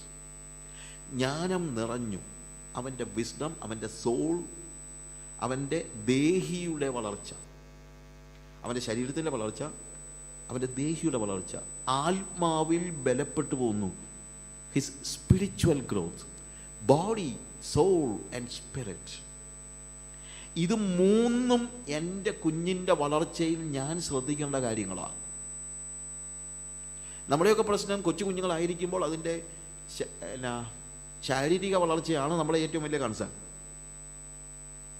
കുറച്ച് കഴിയുമ്പോൾ പിന്നെ പിള്ളേരുടെ പഠിത്തം. ശാരീരിക വളർച്ചയും അങ്ങ് വളരുക എന്നൊക്കെ പറഞ്ഞു കഴിഞ്ഞാൽ നമുക്കൊരു കൺസെപ്റ്റ് ഉണ്ട്. ചിലപ്പോൾ ആളുകൾ, എൻ്റെ ബ്രദറെ പ്രത്യേകം പ്രാർത്ഥിക്കണം, കുഞ്ഞൊന്നും അവന് വിശപ്പേ ഇല്ല, അവൻ കുഞ്ഞൊന്നും കഴിക്കുന്നില്ല, വിശപ്പില്ല. ഞാൻ പറഞ്ഞു, അവന് വിശപ്പുണ്ടോ ഇല്ലയോ എന്ന് അറിയാൻ നിങ്ങളൊരു അവസരം കൊടുത്തിട്ടുണ്ടോ? 2 മണിക്കൂർ കൂടുമ്പോൾ വായിലോട്ട് ഓരോന്നോരോന്ന് കുത്തി കയറ്റി കഴിഞ്ഞാൽ പിന്നെ ഇവനെപ്പോഴാണ് വിശക്കുന്നത്? അപ്പം പറഞ്ഞു, അവന് 2 ദിവസം ഒന്നും കൊടുത്തില്ലെങ്കിലും അവനങ്ങ് നടന്നോളൂ. നിങ്ങൾ നോക്കിയിട്ടുണ്ടോ? ഇല്ലല്ലോ. അങ്ങനൊന്നും നടക്കത്തൊന്നുമില്ല. കൊച്ചിന് വിശക്കുമ്പോൾ കൊച്ചു കഴിക്കും. അത് നിങ്ങൾ മനസ്സിലാക്കണം. നമ്മളെയൊക്കെ അങ്ങനെയൊക്കെയാണോ വളർത്തിയത്? ഒന്നുമല്ലല്ലോ. വി വർ ഫ്രീ അല്ലേ? വിശക്കുമ്പോൾ കഴിക്കും. ആവശ്യമില്ലാതെ ഇതിനെയൊന്നും കുത്തിക്കയറേണ്ട കാര്യമൊന്നുമില്ല. അതിന് ആരോഗ്യത്തിന് വേണ്ടി ആവശ്യത്തിനുള്ള കാര്യങ്ങൾ നമ്മൾ ചെയ്യണം, ചെയ്യേണ്ടെന്നല്ല. പക്ഷേ physical growth is only one thing. And knowledge, we need to give the children knowledge. Knowledge എന്ന് പറയുന്നത് it is not just education. നമ്മുടെ ചിന്ത നോളജ് എന്ന് പറയുന്നത് എഡ്യൂക്കേഷൻ ആണെന്നാണ്. അതുകൊണ്ടാണ് we are giving much importance for education. ആദ്യം നമ്മൾ ആദ്യത്തെ ഒരു 2-3 വയസ്സ് വരെയൊക്കെ 3-4 വയസ്സ് വരെയൊക്കെ നമ്മൾ നോക്കുന്നതെല്ലാം എന്താണ്? കൊച്ചിൻ്റെ ഫിസിക്കൽ ഗ്രോത്ത്. അത് കഴിയുമ്പോഴത്തേക്ക് എഡ്യൂക്കേഷൻ. എഡ്യൂക്കേഷൻ എന്ന് പറയുന്നത് ഒരു ചെറിയ കാര്യം മാത്രമാണ്. ഞാൻ മുമ്പേ പറഞ്ഞല്ലോ, എനിക്ക് 3 സ്ട്രാൻഡ്സിൽ ഡിഗ്രി ഉണ്ട്, പക്ഷേ എനിക്ക് മരത്തെ കയറാൻ അറിയത്തില്ല. അപ്പം ഞാൻ ശരിക്കും പറഞ്ഞു കഴിഞ്ഞാൽ എഡ്യൂക്കേഷൻ അല്ല, അതിൻ്റെ അപ്പുറത്താണ് പ്രായോഗികമായ ജ്ഞാനം എന്ന് നമ്മൾ പറയുന്നത്. അത് നിങ്ങൾ മനസ്സിലാക്കണം. കുഞ്ഞിനെ നമ്മൾ വളർത്തുമ്പോഴത്തേക്ക് അതിന് വിസ്ഡം ഉണ്ടാകണം. അത് കാര്യങ്ങളെല്ലാം ആവശ്യമുണ്ട്. നമുക്ക് ദാറ്റ് ഈസ് എസെൻഷ്യൽ, ഇല്ലെന്ന് ഞാൻ പറയുന്നില്ല. പക്ഷേ എഡ്യൂക്കേഷന് മാത്രം നമ്മൾ പ്രാധാന്യം കൊടുക്കുമ്പോൾ, ഞാൻ പെട്ടെന്ന് സമയം കൊണ്ട് പറയുക, ഞാൻ ചോദിച്ചോട്ടെ, എന്തിനാണ് നിങ്ങൾ ഈ കുഞ്ഞുങ്ങളെ പഠിപ്പിക്കുന്നത്? പഠിപ്പിക്കണമെന്ന് ഞാൻ പറയുന്നില്ല. എന്തിനു വേണ്ടിയാണ്? You want to make the child an engineer or a doctor. Okay. പലപ്പോഴും പറ്റുന്ന പ്രശ്നം എന്നറിയാമോ? നിങ്ങൾ ഈ കൊച്ചിന് ആവശ്യമില്ലാതെ ട്യൂഷനൊക്കെ കൊടുക്കുമ്പോഴത്തേക്ക് റിയലി സ്പീക്കിംഗ് ഈ കൊച്ചിന് പഠിക്കാനുള്ള സമയം കിട്ടുന്നില്ല. എന്തെങ്കിലും അറിയാൻ വയ്യെങ്കിൽ നിങ്ങൾ പറഞ്ഞു കൊടുക്കുക, അല്ലെങ്കിൽ അറിയാവുന്ന ആരെങ്കിലൊന്ന് പറഞ്ഞു കൊടുക്കുന്നതിനകത്ത് തെറ്റൊന്നുമില്ല. പക്ഷേ ഇത് സ്കൂളിലെ പഠിത്തം, അത് കഴിയുമ്പം ട്യൂഷൻ, അത് കഴിയുമ്പോഴത്തേക്ക് പിന്നെ നിങ്ങളുടെ ഇത് കൊച്ചിനെ അങ്ങ് സപ്രസ് ചെയ്യുകയാണ്. നിങ്ങൾ സപ്രസ് ചെയ്യുക. ഈ കൊച്ചിൻ്റെ സോളൊന്നും ഡെവലപ്പ് ചെയ്യത്തൊന്നുമില്ല ഇങ്ങനെ. പിന്നെ ബ്രദറെ, അങ്ങനെ പഠിച്ചില്ലെങ്കിൽ മാർക്ക് കിട്ടുമോ? ചിലപ്പോൾ മാർക്ക് ഇച്ചിരി കുറയുമായിരിക്കും. അങ്ങനെയൊന്നും കുറയത്തൊന്നുമില്ല. നമ്മളെ ഒരു തെറ്റിദ്ധാരണയാണ്. ഫ്രീ ആയിട്ട് വിട്ടാൽ പിള്ളേർ നന്നായിട്ട് പഠിച്ചോളൂ. ഫ്രീ ആയിട്ട് വിട്ടാൽ. ഞങ്ങളുടെ വീട്ടിൽ ഞാനിത് പ്രാക്ടീസ് ചെയ്തില്ല. 3 പിള്ളേരെ വളർത്തിയിട്ടാണ് പറയുന്നത്. ഞങ്ങളുടെ വീട്ടിൽ പിള്ളേരെ പോയിരുന്നു പടിയടി എന്നൊന്നും ഞങ്ങൾ പറഞ്ഞിട്ടേ ഇല്ല. നമ്മുടെ പ്രശ്നം എന്താണെന്നറിയാമോ? നിങ്ങൾ അങ്ങനെ പറഞ്ഞു പഠിപ്പിച്ചാൽ പിന്നെ ഇത് കേട്ടില്ലെങ്കിൽ കൊച്ചു പഠിക്കത്തില്ല. നമ്മൾ ഈ പട്ടിയൊക്കെ വളർത്തുമ്പോൾ ചിലപ്പം ചില പട്ടിയൊക്കെ ഉള്ള പ്രശ്നമുണ്ട്. ആഹാരം വിളമ്പി വെച്ചാലും ടൈഗർ ഈറ്റ് ഇറ്റ് എന്ന് പറഞ്ഞാലേ തിന്നത്തുള്ളൂ എന്ന് പറഞ്ഞതുപോലെ ഇപ്പോൾ കൊച്ചു വന്ന് പോയിരുന്നു പഠിക്കണം എന്ന് കേട്ടാൽ മാത്രമേ പഠിക്കത്തുള്ളൂ. ഇല്ലെങ്കിൽ അവന് പഠിക്കണമെന്നൊന്നും ഇല്ല. ആർക്ക് വേണ്ടിയാണ് പഠിക്കുന്നത്? ഞാൻ ഞങ്ങളുടെ കുഞ്ഞുങ്ങളോട് പറഞ്ഞ കാര്യമുണ്ട്, മക്കളെ നിങ്ങൾ പഠിക്കുന്നത് പഠിക്കുന്നതല്ല കഴിക്കുന്നത്. തിന്നാലും കുടിച്ചാലും എന്ത് ചെയ്താലും കർത്താവിന് എന്ന വണ്ണം ചെയ്യുവിൻ. അതുകൊണ്ട് നിങ്ങൾ പഠിക്കുന്നത് എനിക്ക് വേണ്ടിയല്ല, നിങ്ങൾക്ക് വേണ്ടിയുമല്ല, കർത്താവിന് വേണ്ടി. അത് നിങ്ങൾ ചെയ്യുമ്പോൾ നന്നായിട്ട് ചെയ്യണം. ഇത്രയും പറഞ്ഞിട്ടുണ്ട്. എൻ്റെ രണ്ടാമത്തെ മോള് ഇപ്പോൾ കല്യാണം കഴിച്ച മോളാണ്. അവൾ കൊച്ചായിരുന്നു, അവൾ ഭയങ്കരമായിട്ട് വായിക്കും. അവൾ ഫിലോസഫിയിൽ കഴിഞ്ഞു, കല്യാണം കഴിഞ്ഞു. അവൾ നന്നായിട്ട് എഴുതുകയൊക്കെ ചെയ്യും, എല്ലാം ഉണ്ട്. അപ്പോൾ ഇവക്കങ്ങ് വായിക്കണം. അപ്പം 2ാം ക്ലാസ്സിലും 3ാം ക്ലാസ്സിലും ഒക്കെ പഠിക്കുമ്പോൾ ഇവളുള്ള പുസ്തകങ്ങളെല്ലാം വായിക്കും. അപ്പോൾ അമ്മയോട് ചെന്നിട്ട് പറയും, അമ്മ ഞാൻ രാത്രി ഇരുന്ന് വായിച്ചോട്ടെ. അമ്മ പറയും പോയി കിടക്കടി. പിന്നെ അവൾ IAS പഠിക്കുന്നത്. എന്തിനാ ഈ പിള്ളേരെ ഇങ്ങനെ വെറുതെ കഷ്ടപ്പെടുത്തി പഠിപ്പിക്കുന്നത്? എനിക്ക് മനസ്സിലാകത്തില്ല. ബ്രദറെ, എൻ്റെ ഒരു സ്വപ്നമാണ് എൻ്റെ മോനൊരു ഡോക്ടറാകണമെന്ന്. ഡോക്ടറാണെന്ന് അത്ര വലിയ മോശം കാര്യമൊന്നുമല്ല. പക്ഷേ മറ്റാരും ജീവിക്കുന്നില്ലേ? That is my question. എടാ, ഈ ലോകത്തിൽ എല്ലാ തൊഴിലും ചെയ്യുന്ന ആളുകളുണ്ട്. നമ്മളൊരു പ്രശ്നം, പലപ്പോഴും നമ്മുടെ പ്രശ്നം എന്നാന്ന് ചോദിച്ചു കഴിഞ്ഞാൽ, നമുക്ക് ചെയ്യാൻ കഴിയാത്തതല്ല ഈ പിള്ളേരെ കൊണ്ട് ചെയ്യിക്കണമെന്നാണ് നമ്മുടെ ഇത്. അതായത് എനിക്ക് IIT പഠിക്കണമെന്നുണ്ടായിരുന്നു, പക്ഷേ ITI പഠിക്കാൻ പറ്റുള്ളൂ. എന്നാൽ എൻ്റെ മോനെ IIT തന്നെ പഠിപ്പിച്ചിട്ടുള്ളതാണ് നമ്മുടെ പ്രശ്നം. അല്ല, അവന് പഠിക്കാൻ കഴിയുമെങ്കിൽ പഠിക്കട്ടെ, അതിനൊന്നും ഞാൻ എതിരല്ല. പിന്നെ ഡോക്ടർ മാത്രമൊന്നുമല്ല ജീവിക്കുന്നത്, ഡോക്ടറെക്കാളും മാന്യമായിട്ട് നന്നായിട്ട് ജീവിക്കുന്ന ഇഷ്ടം പോലെ ഉണ്ട്. അമേരിക്കയിൽ ഞാൻ കേട്ട ഒരു സ്റ്റോറിയാണ്. അമേരിക്കയിലെ ഡോക്ടറുടെ വീട്ടിലെ പൈപ്പ് കേടായപ്പോൾ ഒരു പ്ലംബറെ വിളിച്ച് 1 മണിക്കൂർ പണിയെടുത്ത് കാണും. അവൻ $200 ചോദിച്ചു. അങ്ങനെ ഡോക്ടർ പറഞ്ഞു, ഇടോ താൻ എന്തോ ചാർജാണോ ഈ ചെയ്യുന്നത്? ഒരു ഡോക്ടറായിട്ട് പോലും എനിക്ക് $100 ഒരു അവറിൽ കിട്ടുന്നത്. അവിടെ അയാൾ പറയാ, ഞാൻ ഡോക്ടറായിരുന്നപ്പോഴും എനിക്ക് അത്ര കിട്ടുന്നുള്ളായിരുന്നു, അതുകൊണ്ടാണ് ഞാൻ ഈ പണിക്ക് പോയെന്ന്. എൻ്റെ പ്രിയമുള്ളവരെ, ഡോക്ടർമാരെക്കാളും നന്നായിട്ട് പ്ലംബർമാർ ജീവിക്കുന്ന കാലമായത്. അത് നിങ്ങൾ മനസ്സിലാക്കുക. അങ്ങനെ അങ്ങ് ചാകേണ്ട കാര്യമൊന്നുമില്ല. അങ്ങനെ നിങ്ങൾ ഫ്രീ ആക്കി വിട്ടാൽ പിള്ളേർ പഠിക്കാതിരിക്കത്തൊന്നുമില്ല. എൻ്റെ പിള്ളേരെല്ലാം ഇന്ത്യയിലെ, ഞാൻ പൊങ്ങച്ചം പറയാണെന്ന് ചിന്തിക്കരുത്, ഞാൻ ഈ പറയുന്നതെന്ന് ചോദിച്ചു കഴിഞ്ഞാൽ അങ്ങനെ ആ എക്സ്പീരിയൻസ് എന്ന് പറയുന്നത്, എൻ്റെ പിള്ളേരെല്ലാം ക്യാപിറ്റേഷൻ ഫീ കൊടുക്കാതെ ഇന്ത്യയിലെ ഏറ്റവും ബെസ്റ്റ് കോളേജസിൽ പഠിച്ച് റാങ്ക് വാങ്ങിച്ച് പാസ്സായിട്ടുള്ള പിള്ളേരാണ്. യൂണിവേഴ്സിറ്റി റാങ്ക് വാങ്ങിച്ച് തന്നെ പാസ്സായിട്ടുള്ള പിള്ളേരാണ്. ഒരിക്കൽ പോലും റാങ്ക് വാങ്ങിച്ചുകൊണ്ട് വരുമ്പോൾ എൻ്റെ ഇളയ കൊച്ചിമ്മ പറയുമായിരുന്നു, എന്തിനാണ് റാങ്ക് വാങ്ങിക്കുന്നത്? അപ്പനും അമ്മയും നോക്കത്ത് പോലും ഇല്ല. ഇവരുടെ റാങ്കിനെ കുറിച്ച്, നമുക്ക് റാങ്കാണല്ലോ പ്രശ്നം. വന്നു കഴിയുമ്പോഴത്തേക്ക് ചോദിക്കുന്നത്, എത്രാമത്തെ റാങ്ക് ആടി? 7ാമത്തെ. സൂസിയുടെ കൊച്ചിൽ എത്രാമത്തെ റാങ്ക് ആടി? 10ാമത്തെ. എന്നാൽ കുഴപ്പമില്ല. 7ാമത്തെ റാങ്ക് ആണെങ്കിലും കുഴപ്പമില്ല, പക്ഷേ സൂസിയുടെ റാങ്കിൻ്റെ മുകളിലായിരിക്കണം. എൻ്റെ പ്രിയമുള്ളവരെ, ഞാനൊരു ചോദ്യം ചോദിച്ചോട്ടെ. നിങ്ങളുടെ പൊങ്ങച്ചങ്ങൾക്ക് വേണ്ടി ഈ പിള്ളേരെ വെറുതെ നിങ്ങൾ ഉപയോഗിക്കരുത്. Let children grow physically and പൈതൽ വളർന്നു, ജ്ഞാനം നിറഞ്ഞു. പക്ഷേ how about the spiritual growth? ആത്മാവിൽ ബലപ്പെട്ടു പോന്നു. എൻ്റെ കുഞ്ഞുങ്ങളെക്കുറിച്ച് എനിക്ക് അത്രേ ഉണ്ടായിരുന്നുള്ളൂ ആഗ്രഹം, വേറെ ഒന്നുമില്ല. എൻ്റെ കുഞ്ഞുങ്ങളുടെ സുവിശേഷ വേല ചെയ്യണമെന്ന് എനിക്ക് നിർബന്ധമല്ല. That was my desire. എനിക്ക് വേറെ ഒന്നും ആകാൻ ആഗ്രഹം ഉണ്ടായിരുന്നില്ലെന്ന് തന്നെയല്ല, ഇപ്പോഴും ഇല്ല. That is the only prayer.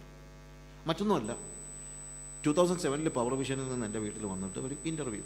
അപ്പോൾ അവരെന്നോട് ചോദിച്ചു, ആങ്കർ ചെയ്യുന്ന കൊച്ചെന്നോട് ചോദിച്ചു, കുഞ്ഞുങ്ങളൊക്കെ എന്ത് ചെയ്യുന്നു? എന്നാൽ ഞാൻ പറഞ്ഞു, എല്ലാവരും പഠിക്കുന്നു. അവരൊക്കെ ആരാകാൻ ആഗ്രഹം? എന്നാൽ ഞാൻ പറഞ്ഞു, എല്ലാവരും മിഷണറിമാരാകണം. അതെന്താ അങ്ങനെ പറയാൻ കാര്യം? ഞാൻ പറഞ്ഞു, അതല്ല ചോദിച്ചേ. അല്ല, അവരൊക്കെ നന്നായിട്ട് പഠിക്കുന്ന പിള്ളേരല്ലേ? ഞാൻ ചോദിച്ചു, വാട്ട് ഡു യു മീൻ? നന്നായിട്ട് പഠിക്കുന്ന പിള്ളേരാണെങ്കിൽ ഡോക്ടറാകണം, നന്നായിട്ട് പഠിക്കുന്ന അല്ലെങ്കിൽ മിഷണറി ആകണമെന്നോ? എന്താ ഇവള് ചോദിച്ചതിൻ്റെ അർത്ഥം? എടി, നന്നായിട്ട് അവൾ ആങ്കർ ചെയ്ത കൊച്ചു ചോദിച്ചതാണ്, അവരൊക്കെ നന്നായിട്ട് പഠിക്കുന്ന പിള്ളേരല്ലേ, പിന്നെന്താ അവർ മിഷണറിമാരാകണമെന്ന് പറയുന്നത്? ഞാൻ പറഞ്ഞു, മിഷണറി എന്ന് പറയുന്നത് ഏറ്റവും വലിയ ഡോക്ടറെക്കാളും എഞ്ചിനീയറിനേക്കാളും ഒക്കെ കൂടിയതായതുകൊണ്ടാണ് ഞാനിത് പറയുന്നത്. ഞാൻ പറഞ്ഞു ഞാനിത് ചൂസ് ചെയ്തതാണ്, പണി കിട്ടാത്തപ്പം വന്നതൊന്നുമല്ല. ഒരാളൊരു ജോലി ചൂസ് ചെയ്യണമെങ്കിൽ അത് ഏറ്റവും ബെസ്റ്റാണെന്ന് തോന്നുന്നതുകൊണ്ടല്ലേ അയാൾ ചൂസ് ചെയ്യുന്നത്, വേറെ കിട്ടാത്തത് കൊണ്ടല്ലാതെ ചൂസ് ചെയ്യുന്നെങ്കിൽ ഞാൻ വേറെ എല്ലാത്തിനേക്കാളും ഉപരിയായിട്ട് മിഷനറി എന്ന് പറയുന്ന ഈ ജോലി ഞാൻ ചൂസ് ചെയ്തതാണ്. എന്നിട്ട് ഞാൻ പറഞ്ഞു, അന്ന് 2007 അബ്ദുൽ കലാം, APJ അബ്ദുൽ കലാം മാഷ് അവിടെ പ്രസിഡൻ്റായിട്ട് മത്സരിക്കുന്ന സമയമാണ്. അപ്പോൾ ഞാൻ പറഞ്ഞു, നിങ്ങൾ എന്നോട് പറയുകയാണ് doctor APJ Abdul Kalam president ആയല്ലോ, ഒരു പ്രാവശ്യം ആയല്ലോ, അപ്പം അദ്ദേഹത്തെ മാറ്റി ഞങ്ങൾ സാജുവിനെ ഇന്ത്യയുടെ പ്രസിഡൻ്റ് ആക്കാനായിട്ട് നോക്കുകയാണ് എന്ന് പറഞ്ഞാൽ ഞാൻ പറയും, I'm sorry, I'm not interested, I cannot go for a lesser job. എനിക്കിപ്പോൾ ചെയ്യുന്ന ജോലിയേക്കാൾ ഒരു കുറഞ്ഞ ജോലിക്ക് പോകാൻ എനിക്ക് താല്പര്യമില്ല. ട്രൂ, എനിക്ക് ബോധ്യമുണ്ട്. അതുകൊണ്ട് ദൈവകൃപയാൽ മൂത്ത 2 പിള്ളേരുടെയും കല്യാണം കഴിഞ്ഞ് അവർ 2 പേരും സുവിശേഷകരാണ്. ഇനി ഒരുത്തിയുണ്ട്, അവളെയും ആകെ ഒരു പ്രാർത്ഥനയുള്ളൂ, ഒരു ഉപദേശയുടെ കയ്യിലുള്ള കൈ ഒന്ന് പിടിച്ചു കൊടുക്കണം, ഒന്നൊരു മോഹമേ ഉള്ളൂ. I just want to see that all my children are doing mission work എന്ന് വെച്ചുകൊണ്ട് ലോകത്തിലുള്ള എല്ലാ പിള്ളേരും മിഷൻ വർക്ക് ചെയ്യണമെന്നല്ല ഞാൻ പറഞ്ഞത്. അതും ചിന്തിക്കരുത്, ഇത് മാത്രമേ ഉള്ള ജോലി. ഡോക്ടറാകുന്ന മോശമല്ല, എഞ്ചിനീയർ ആകുന്ന മോശമല്ല, ഇതൊന്നും മോശമല്ല, IAS എടുക്കുന്നത് മോശമൊന്നുമല്ല. സി, എല്ലാ കാര്യങ്ങളും. പക്ഷേ നമ്മളുടെ കൺസേൺ എന്താണ്? ഞാൻ ചിലപ്പോൾ പറയും, IIT MTech കഴിഞ്ഞിട്ട് ജർമ്മനി പോയി PhD ചെയ്ത് സ്വിറ്റ്സർലൻഡിൽ പോയി പണിയെടുത്ത് കോടീശ്വരനായിട്ട് നരകത്തിൽ പോകുന്നതിനേക്കാളും നല്ലതാണ് മീൻകൊട്ടയെടുത്ത് ചുമന്ന് നടന്നിട്ട് സ്വർഗത്തിൽ പോകുന്നത്.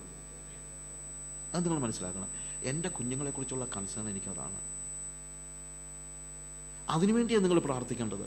കർത്താവ് പറഞ്ഞു, യെരൂശലേം പുത്രിമാരെ, നിങ്ങൾ എന്നെ ചൊല്ലി കരയേണ്ട, നിങ്ങളെയും നിങ്ങളുടെ മക്കളെയും ചൊല്ലി കരവിൻ. പോയി കര. അവരുടെ പിള്ളേരുടെ റാങ്കിൻ്റെ കാര്യത്തെക്കുറിച്ച് ആലോചിക്കാതെ അവർ പഠിക്കുന്നെങ്കിൽ പഠിച്ചോട്ടെ. നിങ്ങൾ ഇവരെ ഫ്രീ ആക്കി വിട്ടാൽ അവർ റാങ്ക് വാങ്ങിക്കും. അതാ ആവശ്യം. അല്ലാതെ നിങ്ങൾ ഈ പറയുന്നത് പോലെ ഒന്നുമല്ല. ഈ കുഞ്ഞുങ്ങളൊക്കെ പഠിക്കാൻ നല്ല കപ്പാസിറ്റി ഉണ്ട്, പക്ഷേ നിങ്ങളുടെ പ്രഷർ ഇവർക്ക് സഹിക്കാൻ പറ്റുന്നില്ല. That is a biggest problem. എഡ്യൂക്കേഷനിൽ പറ്റുന്നൊരു വലിയ പ്രശ്നമാണ് ഇത്. ഞാൻ ആത്മീയം മാത്രമൊന്നുമല്ല പറഞ്ഞത്, സെക്യുലറായിട്ട് തന്നെ ആലോചിച്ചാലും ദാറ്റ് ഈസ് എ തിങ്. കുഞ്ഞുങ്ങളെ ഒന്ന് ഫ്രീ ആക്കി വിട്ട് നോക്കി, അവർ കൂളായിട്ട് പഠിച്ചോളും. അല്പമെങ്കിലും കുറച്ച് ചിലപ്പോൾ സമയമെടുക്കും. കാര്യം നിങ്ങൾ ആവശ്യമില്ലാത്ത പ്രഷറെല്ലാം കൊടുത്തത് കൊണ്ട്. നിങ്ങളൊന്ന് ഫ്രീ ആയാൽ നാച്ചുറലി കുഞ്ഞുങ്ങൾ ആ കാര്യത്തിലേക്ക് വരും. കുഞ്ഞുങ്ങളുടെ ആത്മീക വളർച്ചയാണ് നമ്മുടെ ഏറ്റവും പ്രധാനപ്പെട്ട കാര്യം എന്ന് പറയുന്നത്. റാങ്ക് വാങ്ങിക്കാൻ വേണ്ടി ഉപവാസം എടുത്ത് പ്രാർത്ഥിക്കുന്ന ആളുകളുണ്ട്. ഒരു സ്ത്രീ ഒരു വീട്ടിൽ ചെന്നപ്പോഴത്തേക്ക് ചോദിച്ചു, കഴിക്കാൻ പാ. അയ്യോ ഇല്ല, ഞാൻ ഉപവാസം. എന്ത് പറ്റി? കുഞ്ഞിൻ്റെ പരീക്ഷയാണ്. കുഞ്ഞിൻ്റെ പരീക്ഷ അത് മാർച്ചിലല്ലേ, ഇതിപ്പോൾ സെപ്റ്റംബറല്ലേ ആയുള്ളൂ. അല്ല, ക്ലാസ് പരീക്ഷയാണ്. ക്ലാസ് പരീക്ഷയ്ക്ക് ഉപവാസം എടുത്ത് പ്രാർത്ഥിക്കുക തള്ള. ഇന്ന് വരെ ഈ കൊച്ച് ആത്മനിർഭർ പ്രാപിക്കണമെന്ന് പറഞ്ഞ് ഈ തള്ള ഉപവാസം എടുത്തിട്ടുള്ളൂ? ഇല്ല. എങ്ങനെ ഈ കൊച്ച് രക്ഷപ്പെടുന്നത്? സ്പിരിച്വൽ ലിവിങ് ആണ് ഏറ്റവും പ്രധാനം. പൈതൽ വളർന്നു, ജ്ഞാനം നിറഞ്ഞു, ആത്മാവിൽ ബലപ്പെട്ടു വന്നു, ദൈവകൃപയും അവനോടുകൂടെ ഉണ്ടായിരുന്നു. ദൈവകൃപ. എന്നിട്ട് നമ്മൾ വീണ്ടും ഒരു കാര്യം കൂടെ പെട്ടെന്ന് ഞാൻ പറഞ്ഞോട്ടെ. അവിടെ 52 52 വാക്യത്തിൽ, and Jesus increased in wisdom and stature and in the favour with God and man. അതുകൊണ്ട് ഞാൻ പെട്ടെന്ന് പറയാം. അതായത് യേശുവോ ജ്ഞാനത്തിലും വളർച്ചയും ദൈവത്തിൻ്റെയും മനുഷ്യരുടെയും കൃപയിലും മുതിർന്നു വന്നു. You understand? അത് യേശുവിൻ്റെ ടീനേജിൻ്റെ വളർച്ചയായി പറയുന്നത്. ആദ്യത്തേത് ഇൻഫൻറ്റ് ജീസസ് ആണെങ്കിൽ ഇത് ടീനേജിൻ്റെ വളർച്ചയാണ്. ടീനേജിൻ്റെ വളർച്ചയുടെ പ്രത്യേകത, നമ്മുടെ കുഞ്ഞുങ്ങൾ ദൈവത്തിൻ്റെ കൃപയിൽ മുതിർന്നു വന്നത് നേരത്തെ കണ്ടു. ദൈവത്തിൻ്റെ കൃപയിൽ മാത്രമല്ല, മനുഷ്യൻ്റെ കൃപയിലും മുതിർന്നു വരണം. എന്നറിയാമോ? ഒന്നാമത് നമ്മൾ മനസ്സിലാക്കേണ്ട കാര്യം, God wants us to live not as independent. We need to be dependent ആയിട്ട് വേണം ജീവിക്കാൻ. നമ്മൾ ദൈവത്തെയും മനുഷ്യനെയും ഡിപ്പെൻഡ് ചെയ്ത് വേണം ജീവിക്കാൻ. ദൈവത്തെ മാത്രമല്ല, മനുഷ്യനെയും. മനുഷ്യൻ്റെ കൃപയിൽ മുതിർന്നു വരണം. ഇന്നത്തെ പിള്ളേരുടെ ഒരു വലിയ പ്രശ്നം, നമ്മൾ പിള്ളേരെ ഇൻഡിപെൻഡൻ്റ് ആക്കി. അത് തന്നെ ബിബ്ലിക്കൽ അല്ല. വേദപുസ്തകം പറയുന്നത് നീ മറ്റുള്ളവരുടെ കൃപയിൽ ജീവിക്കണമെന്നാണ്. സെക്യുലറിസമാണ് നമ്മളെ ഇൻഡിപെൻഡൻ്റ് ആക്കുന്നത്. ബൈബിൾ ഒരിക്കലും നമ്മളെ ഇൻഡിപെൻഡൻ്റ് ആക്കുന്നില്ല. അതൊക്കെയാണ് സഭയുടെ കൂട്ടായ്മ എന്നൊക്കെ പറയുന്നത്. നമ്മൾ ഇൻഡിപെൻഡൻ്റ്. ഇപ്പോഴത്തെ പിള്ളേർ ഒരു കാരണം, ഞാനൊക്കെ ചിലപ്പോൾ എന്തെങ്കിലും ഒരു കാര്യത്തിനൊരു വീട്ടിലോട്ട് കയറി ചെല്ലാന്ന് വെച്ചോ, സഭ ഹോളി വെച്ച് ഈ ചെറുക്കനെ കണ്ടു വല്ല പരിചയം കാണും. അപ്പനെ കാണാനായിരിക്കും ഞാൻ അങ്ങോട്ട് ചെല്ലുന്നത്. ബെല്ലടിക്കുമ്പോഴത്തേക്ക് ഹൂ ഇസ് ദാറ്റ് എന്ന് പറഞ്ഞൊരു വര കൊണ്ടുവരും. Hi uncle, oh I didn't know that, uncle sit down, I will call that, okay എന്ന് പറഞ്ഞ ഒറ്റ മുങ്ങ. പിന്നെ അവനെ കാണാനേ കിട്ടത്തില്ല. നിങ്ങളുടെ വീട്ടിൽ വരുന്ന പിള്ളേരോട്, നിങ്ങളുടെ വീട്ടിൽ വരുന്ന ആളുകളോട് നിങ്ങളുടെ പിള്ളേർ സംസാരിക്കത്തില്ലെങ്കിൽ നിങ്ങൾ കാണിക്കുന്ന മഹാപാതകമാണ്. നിങ്ങളുടെ വീട്ടിൽ വരുന്ന പിള്ളേർക്ക് ഒരു ചായ ഉണ്ടാക്കി കൊടുക്കാൻ നിങ്ങളുടെ പെൺപിള്ളേർക്ക് അറിയത്തില്ലെങ്കിൽ നിങ്ങൾ വേറെ വല്ല പണി നോക്ക്. വഴക്ക് പറയാനാണോ ഇയാൾ വന്നതെന്ന് ചോദിക്കാം. പിന്നെ ആരാ പറയുന്നത്? സി, യേശുവിൻ്റെ വളർച്ചയുടെ കാര്യം പറയുമ്പോഴാ അവൻ ദൈവത്തിൻ്റെയും മനുഷ്യരുടെയും കൃപയിൽ മുതിർന്നു വന്നെന്ന്. മനുഷ്യനെ ആശ്രയിച്ച് വേണം നമ്മൾ ജീവിക്കാൻ. ഇൻഡിപെൻഡൻ്റ് ആയിട്ട് ജീവിക്കാനല്ല ദൈവം നമ്മളെ ആക്കിയിരിക്കുന്നത്, ഡിപ്പെൻഡൻ്റ് ആയിട്ട് ജീവിക്കാനാണ്. ഒരു കുഞ്ഞ് ഭൂമിയിലേക്ക് ജനിക്കുമ്പോൾ എന്തുകൊണ്ടാണ് കുഞ്ഞായിട്ട് വരുന്നത്? ഞാൻ ചിലപ്പോൾ ആലോചിച്ചിട്ടുണ്ട്. എടാ, ഒരു 18-20 വയസ്സുള്ള ഒരു പുരുഷനായിട്ട് ഒരുത്തനിങ്ങ് വന്നായിരുന്നെങ്കിൽ ആരെയും ഡിപ്പെൻഡ് ചെയ്യണ്ടായിരുന്നല്ലോ. ഈ ശൈശവത്തിൽ ദൈവം എന്തിനാ ശൈശവം തന്നെന്നറിയാമോ? ഡിപ്പെൻഡൻസ് പഠിക്കാനാ, അഹങ്കാരിയായിട്ട് ജീവിക്കാനല്ല, മറ്റുള്ളവരെ ആശ്രയിച്ച് ജീവിക്കാനാണ് ദൈവം ശൈശവം ഡിസൈൻ ചെയ്തത്. ഈ അണ്ടർസ്റ്റാൻഡ് വാട്ട് ഐ സേ? കുറച്ച് കഴിയുമ്പോൾ നമ്മൾ ഇൻഡിപെൻഡൻ്റ് ആകും. കുറച്ച് കഴിയുമ്പോഴത്തേക്ക് ഇൻഡിപെൻഡൻ്റ് ആയി കുറച്ച് കഴിയുമ്പോഴത്തേക്ക് നമുക്ക് മക്കളാകും. പിന്നെ നമ്മുടെ മക്കൾ വളരുമ്പോൾ നമ്മൾ വാർദ്ധക്യത്തിലേക്ക് പ്രവേശിക്കുന്നു. ദൈവം എന്തിനായി വാർദ്ധക്യം ഡിസൈൻ ചെയ്തത്? റിട്ടയർമെൻറ്റ് കഴിയുന്നതിന് പിറ്റേ ദിവസം അങ്ങ് നേരെ അങ്ങ് ഉടലോടെ അങ്ങ് പോയായിരുന്നെങ്കിൽ വല്ല പ്രശ്നമുണ്ടായിരുന്നു. അല്ലെങ്കിൽ മരിച്ചു പോയാൽ. അത് കഴിയുമ്പം വലിവായി, പ്രയാസമായി. ഇന്നലെ വരെ ചെറുക്കന് ഞാൻ അങ്ങോട്ട് കാശ് കൊടുത്തു, അവൻ എനിക്ക് കാശ് തരുന്നു. അവൻ ചോദിക്കുന്നു, പപ്പാ കഴിഞ്ഞ മാസം ഇല്ലയോ ഞാൻ 5000 അയച്ചു തന്നത്, ഇപ്പം പിന്നെ എന്തോ രൂപ, എന്തോ ആവശ്യം. ഇതെല്ലാം കേട്ട് ഞാൻ ജീവിക്കണ്ടായോ? എന്തിനാ ദൈവം എനിക്ക് വാർദ്ധക്യം തന്നത്? ഞാൻ ഡിപ്പെൻഡൻസ് പഠിക്കാനാ. കാര്യം ഇൻഡിപെൻഡൻ്റായിട്ട് കുറച്ച് വർഷങ്ങൾ ജീവിച്ച് മറ്റുള്ളവരെയൊക്കെ ഭരിച്ച് ഞാനൊരു അഹങ്കാരിയാകുമ്പോൾ അങ്ങ് ചെല്ലുന്നതിന് മുമ്പ് ഡിപ്പെൻഡൻസ് പഠിച്ചു വേണം അങ്ങോട്ട് ചെല്ലാൻ.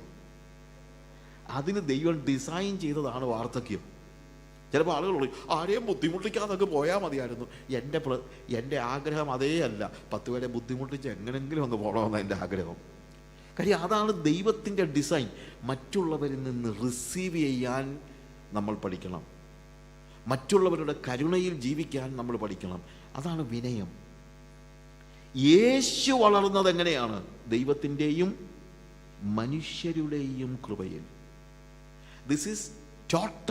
This is biblical, and we are following a non-Christian policy in our life. We are asking children to be independent. ആരെ ആശ്രയിച്ച് ജീവിക്കരുതെന്ന് നമ്മൾ പഠിപ്പിക്കുന്നത്. അത് ലോകമാണ് പഠിപ്പിക്കുന്നത്, ദൈവമല്ല, ബൈബിളല്ല. നമ്മൾ ഡിപ്പെൻഡൻ്റ് ആയിരിക്കണം. നമ്മുടെ സഹോദരങ്ങൾ, മറ്റുള്ളവരെ, ലോകത്തിലുള്ളവരെ. അതൊക്കെയല്ലേ ഗ്രാമത്തിൻ്റെ പ്രത്യേകത. നമ്മൾ ഗ്രാമത്തിൽ നിന്ന് പോയതുകൊണ്ട് ഗ്രാമത്തിൽ വളർന്നവർക്കൊക്കെ അറിയാമല്ലോ. വൈകുന്നേരം ഒരു 6-6:30 ആകുമ്പോഴത്തേക്ക് ഏതെങ്കിലും നമ്മുടെ പിള്ളേർ ഒരു മുറുക്കാൻ കടയിൽ നിൽക്കുകയാണെങ്കിൽ അയൽവക്കത്തെ നായർ വന്നിട്ട് ചോദിക്കും, എന്തിനാണ് അവിടെ നിൽക്കുന്നത്, കയറി പോടാ വീട്ടിൽ. അയൽവക്കത്തെ നായരാ, പക്ഷെ ആ സ്വാതന്ത്ര്യം അയക്കൊണ്ടായിരുന്നു. കാര്യം അയക്കും ഞാൻ തെറ്റിപ്പോകുന്നത് ഇഷ്ടമല്ല. അതാണ് ഗ്രാമം, അതിൻ്റെ വേർഷനാണ്. ഇപ്പം ഞാൻ ചോദിച്ചോട്ടെ, സൺഡേ സ്കൂളിൽ ഒരു ചെറുക്കൻ എന്തെങ്കിലും വർത്തമാനം പറഞ്ഞ് വഴക്കുണ്ടാക്കിയാൽ വഴക്ക് പറയാൻ സൺഡേ സ്കൂൾ ടീച്ചർക്ക് പോലും പേടിയായിരുന്നു. ശരിയല്ലേ? കാര്യം അപ്പനും അമ്മയും കൂടെ ചെല്ലും, എൻ്റെ കൊച്ചിനെ വഴക്ക് പറയാം, നിങ്ങളാരാ? എന്നറിയാമോ? അഹങ്കാരം. ഇൻഡിപെൻഡൻ്റ് ആയിട്ട് പിള്ളേരെ വളർത്തുന്നത് അല്ല ദൈവം വിഭാവന ചെയ്യുന്നത്. A lot of things to say, but I say, Yesu എന്ത് ചെയ്തു? അവൻ ജ്ഞാനത്തിൽ വളർന്നു. അവൻ Jesus increased in wisdom and stature and in favour with God and man. പ്രിയമുള്ളവരെ, നമ്മുടെ കുഞ്ഞുങ്ങളുടെ സ്പിരിച്വാലിറ്റിയാണ് നമ്മുടെ ഏറ്റവും വലിയ വിഷയം. It is not physical. Of course നമ്മുടെ കുഞ്ഞുങ്ങൾക്ക് എല്ലാം കഴിക്കാനും കുടിക്കാനും ഒക്കെ കൊടുക്കണം, അതിനൊക്കെ ഒരു ഒരു ഒരു വഴിയുണ്ട്. പക്ഷെ അതിനപ്പുറത്തേതാണ് എന്ത്? Spirituality. Education is not the biggest thing. You need to understand. Education കൊടുക്കണം, വേണ്ടെന്നല്ല. പക്ഷേ കുഞ്ഞുങ്ങൾക്ക് മനസ്സിലാക്കേണ്ട ഒരു കാര്യമുണ്ട്, സ്വർഗമാണ് വലുത്, നിത്യതയാണ് വലുത്. നിത്യതയുടെ ദർശനത്തിൽ വേണം കുഞ്ഞുങ്ങളെ നയിക്കാൻ. ഭവനത്തിൽ നമ്മൾ കേൾക്കേണ്ട വാക്കുകൾ യേശുവിൻ്റെ വാക്കുകൾ. ആവർത്തന പുസ്തകത്തിൽ നിന്ന് ഞാൻ കഴിഞ്ഞ ദിവസം പറഞ്ഞത്, ഇടയ്ക്ക് ഞാൻ പറഞ്ഞൊരു കാര്യമുണ്ട്. എന്താണ് അവിടെ പറഞ്ഞിരിക്കുന്നത്? ഇത് നിങ്ങൾ നിങ്ങളുടെ മക്കളെ ഉപദേശിച്ചു കൊടുക്കണം. എപ്പോഴൊക്കെ? നിങ്ങൾ വീട്ടിലിരിക്കുമ്പോഴും. ആവർത്തന പുസ്തകം 6-ാം അധ്യായം വായിച്ചുകൊണ്ട് വരണമെന്നൊക്കെ ഞാൻ പറഞ്ഞു. എത്ര പേര് വായിച്ചതെന്ന് എനിക്കറിയില്ല. നിങ്ങൾ വീട്ടിലിരിക്കുമ്പോഴും വഴി നടക്കുമ്പോഴും എന്ത് ഉപദേശിച്ചു കൊടുക്കണം? ദൈവത്തിൻ്റെ വചനം. വീട്ടിലിരിക്കുമ്പോൾ, വഴി നടക്കുമ്പോൾ, പിന്നെന്താണ്? നിങ്ങൾ കിടക്കുമ്പോൾ, നിങ്ങൾ എഴുന്നേൽക്കുമ്പോൾ. പിന്നെ എപ്പോഴാ സമയം? വേറെ എന്താ സമയം? എന്താ അതിൻ്റെ അർത്ഥം? നമ്മുടെ ഭവനത്തിൽ വേറെ ഒരു സംസാരവും ഉണ്ടാകാൻ പാടില്ല. ഒരു സംസാരവും. ലൗകികമായി വളരുന്നതല്ല പ്രധാനം. കുഞ്ഞുങ്ങൾ നിത്യതയുടെ ദർശനത്തിൽ ജീവിക്കണം. നിത്യതയുടെ ദർശനത്തിൽ. വേദപുസ്തകത്തിൻ്റെ കാര്യങ്ങളായിരിക്കണം അവർ കേൾക്കുന്നതും വായിക്കുന്നതും കാണുന്നതും. എൻ്റെ പിള്ളേർ വളർന്നപ്പോഴത്തേക്ക് I am a journalist by profession. ഞാൻ നിശ്ചയിച്ചു എൻ്റെ വീട്ടിൽ ഞാൻ ടി വി വെക്കത്തില്ലെന്ന്. ടി വി വാങ്ങിക്കാൻ കാശിലാഞ്ഞിട്ടൊന്നുമില്ല, 100 ടി വി വാങ്ങിക്കാനുള്ള കാശൊന്നും എനിക്കുണ്ട്. അപ്പോൾ എൻ്റെ കൂട്ടുകാരെല്ലാം പറഞ്ഞു, എടാ നീ എല്ലാം മണ്ടത്തരം കാണിക്കുന്നത്, പിള്ളേർക്ക് ജനറൽ നോളജ് ഉണ്ടാകത്തില്ല. ശരിയാ, എൻ്റെ പിള്ളേർക്ക് ജനറൽ നോളജ് ഇച്ചിരി കുറവാണ്. ഇപ്പം ട്രംപിൻ്റെ ഫിനാൻസ് മിനിസ്റ്റർ ആരാന്ന് ചോദിച്ചാൽ എൻ്റെ പിള്ളേർക്ക് അറിയത്തില്ല. പിന്നെ ടി വി ഉള്ള വീട്ടിലെ പിള്ളേർക്കും അറിയത്തില്ല. ഇതൊക്കെ വെറുതെ പറയുന്നതാണ്. ഇതില്ലെന്ന് പറഞ്ഞൊന്നും സംഭവിക്കാനില്ല. പകരം അന്ന് 4 കമ്പ്യൂട്ടർ എൻ്റെ വീട്ടിൽ ഇരിപ്പുണ്ട്. അന്ന് ലാപ്ടോപ്പ് ഒന്നും തുടങ്ങിയിട്ടില്ല. 4 കമ്പ്യൂട്ടർ എൻ്റെ വീട്ടിൽ ഇരിപ്പുണ്ട്. ഞാനെന്ത് ചെയ്യുമെന്നറിയാമോ? എവിടെ പോയാലും മിഷണറിമാരുടെ ജീവചരിത്രങ്ങളും ബൈബിൾ സീരീസും ഞങ്ങളുടെ പിള്ളേർ അതൊക്കെ കണ്ടാണ് വളർന്നത്. അത് കണ്ടാണ് ഞങ്ങളുടെ പിള്ളേർ വളർന്നത്. You understand?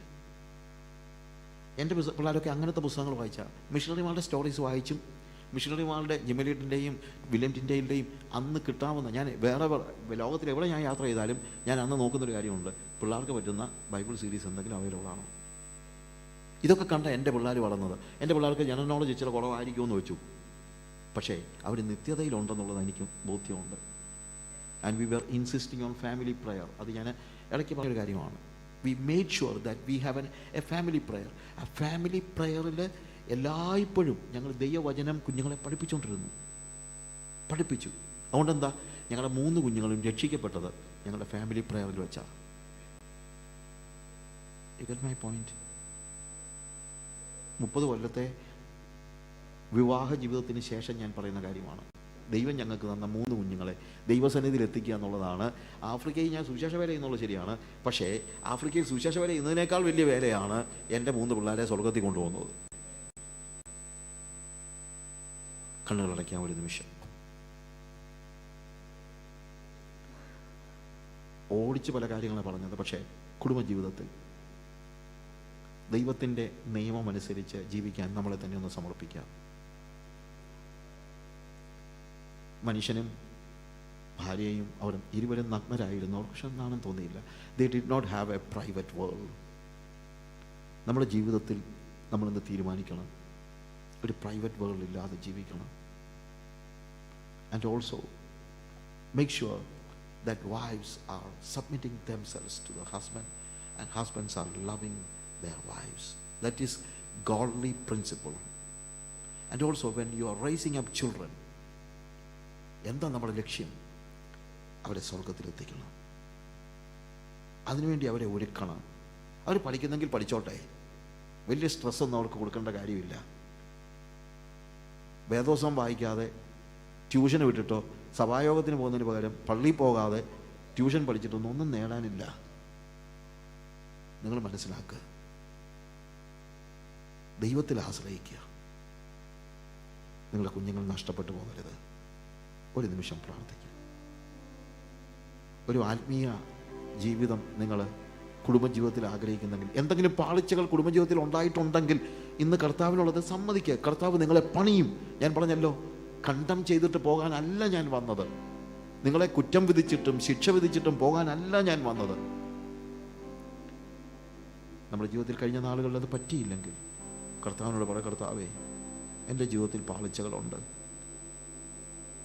ഇനി നിൻ്റെ വചനത്തിനനുസരിച്ച് ഒരു കുടുംബജീവിതം ജീവിക്കുവാൻ, നീ ആവശ്യപ്പെടുന്നത് പോലെ എൻ്റെ കുഞ്ഞുങ്ങളെ ആത്മീകരായി വളർത്തുവാൻ ഞാൻ തീരുമാനമെടുക്കുന്നു എന്ന് നിങ്ങൾ ചിന്തിക്കുന്നെങ്കിൽ കരങ്ങളെ ഉയർത്തി ദൈവത്തിൻ്റെ സന്നിധിയിൽ ഒരു നിമിഷം സമർപ്പിക്കുക. കർത്താവേ, ഞങ്ങളുടെ ജീവിതത്തെ നീ പണിയണമേ. കർത്താവേ, ദൈവികമായി കുടുംബജീവിതം മുപ്പിരിച്ചരടായ യേശുവിനെ എപ്പോഴും കണ്ടുകൊണ്ട് ആ യേശുവിൻ്റെ ഭയത്തിൽ തന്നെ ജീവിക്കുവാൻ ഞങ്ങളെ നീ സഹായിക്കണമേ.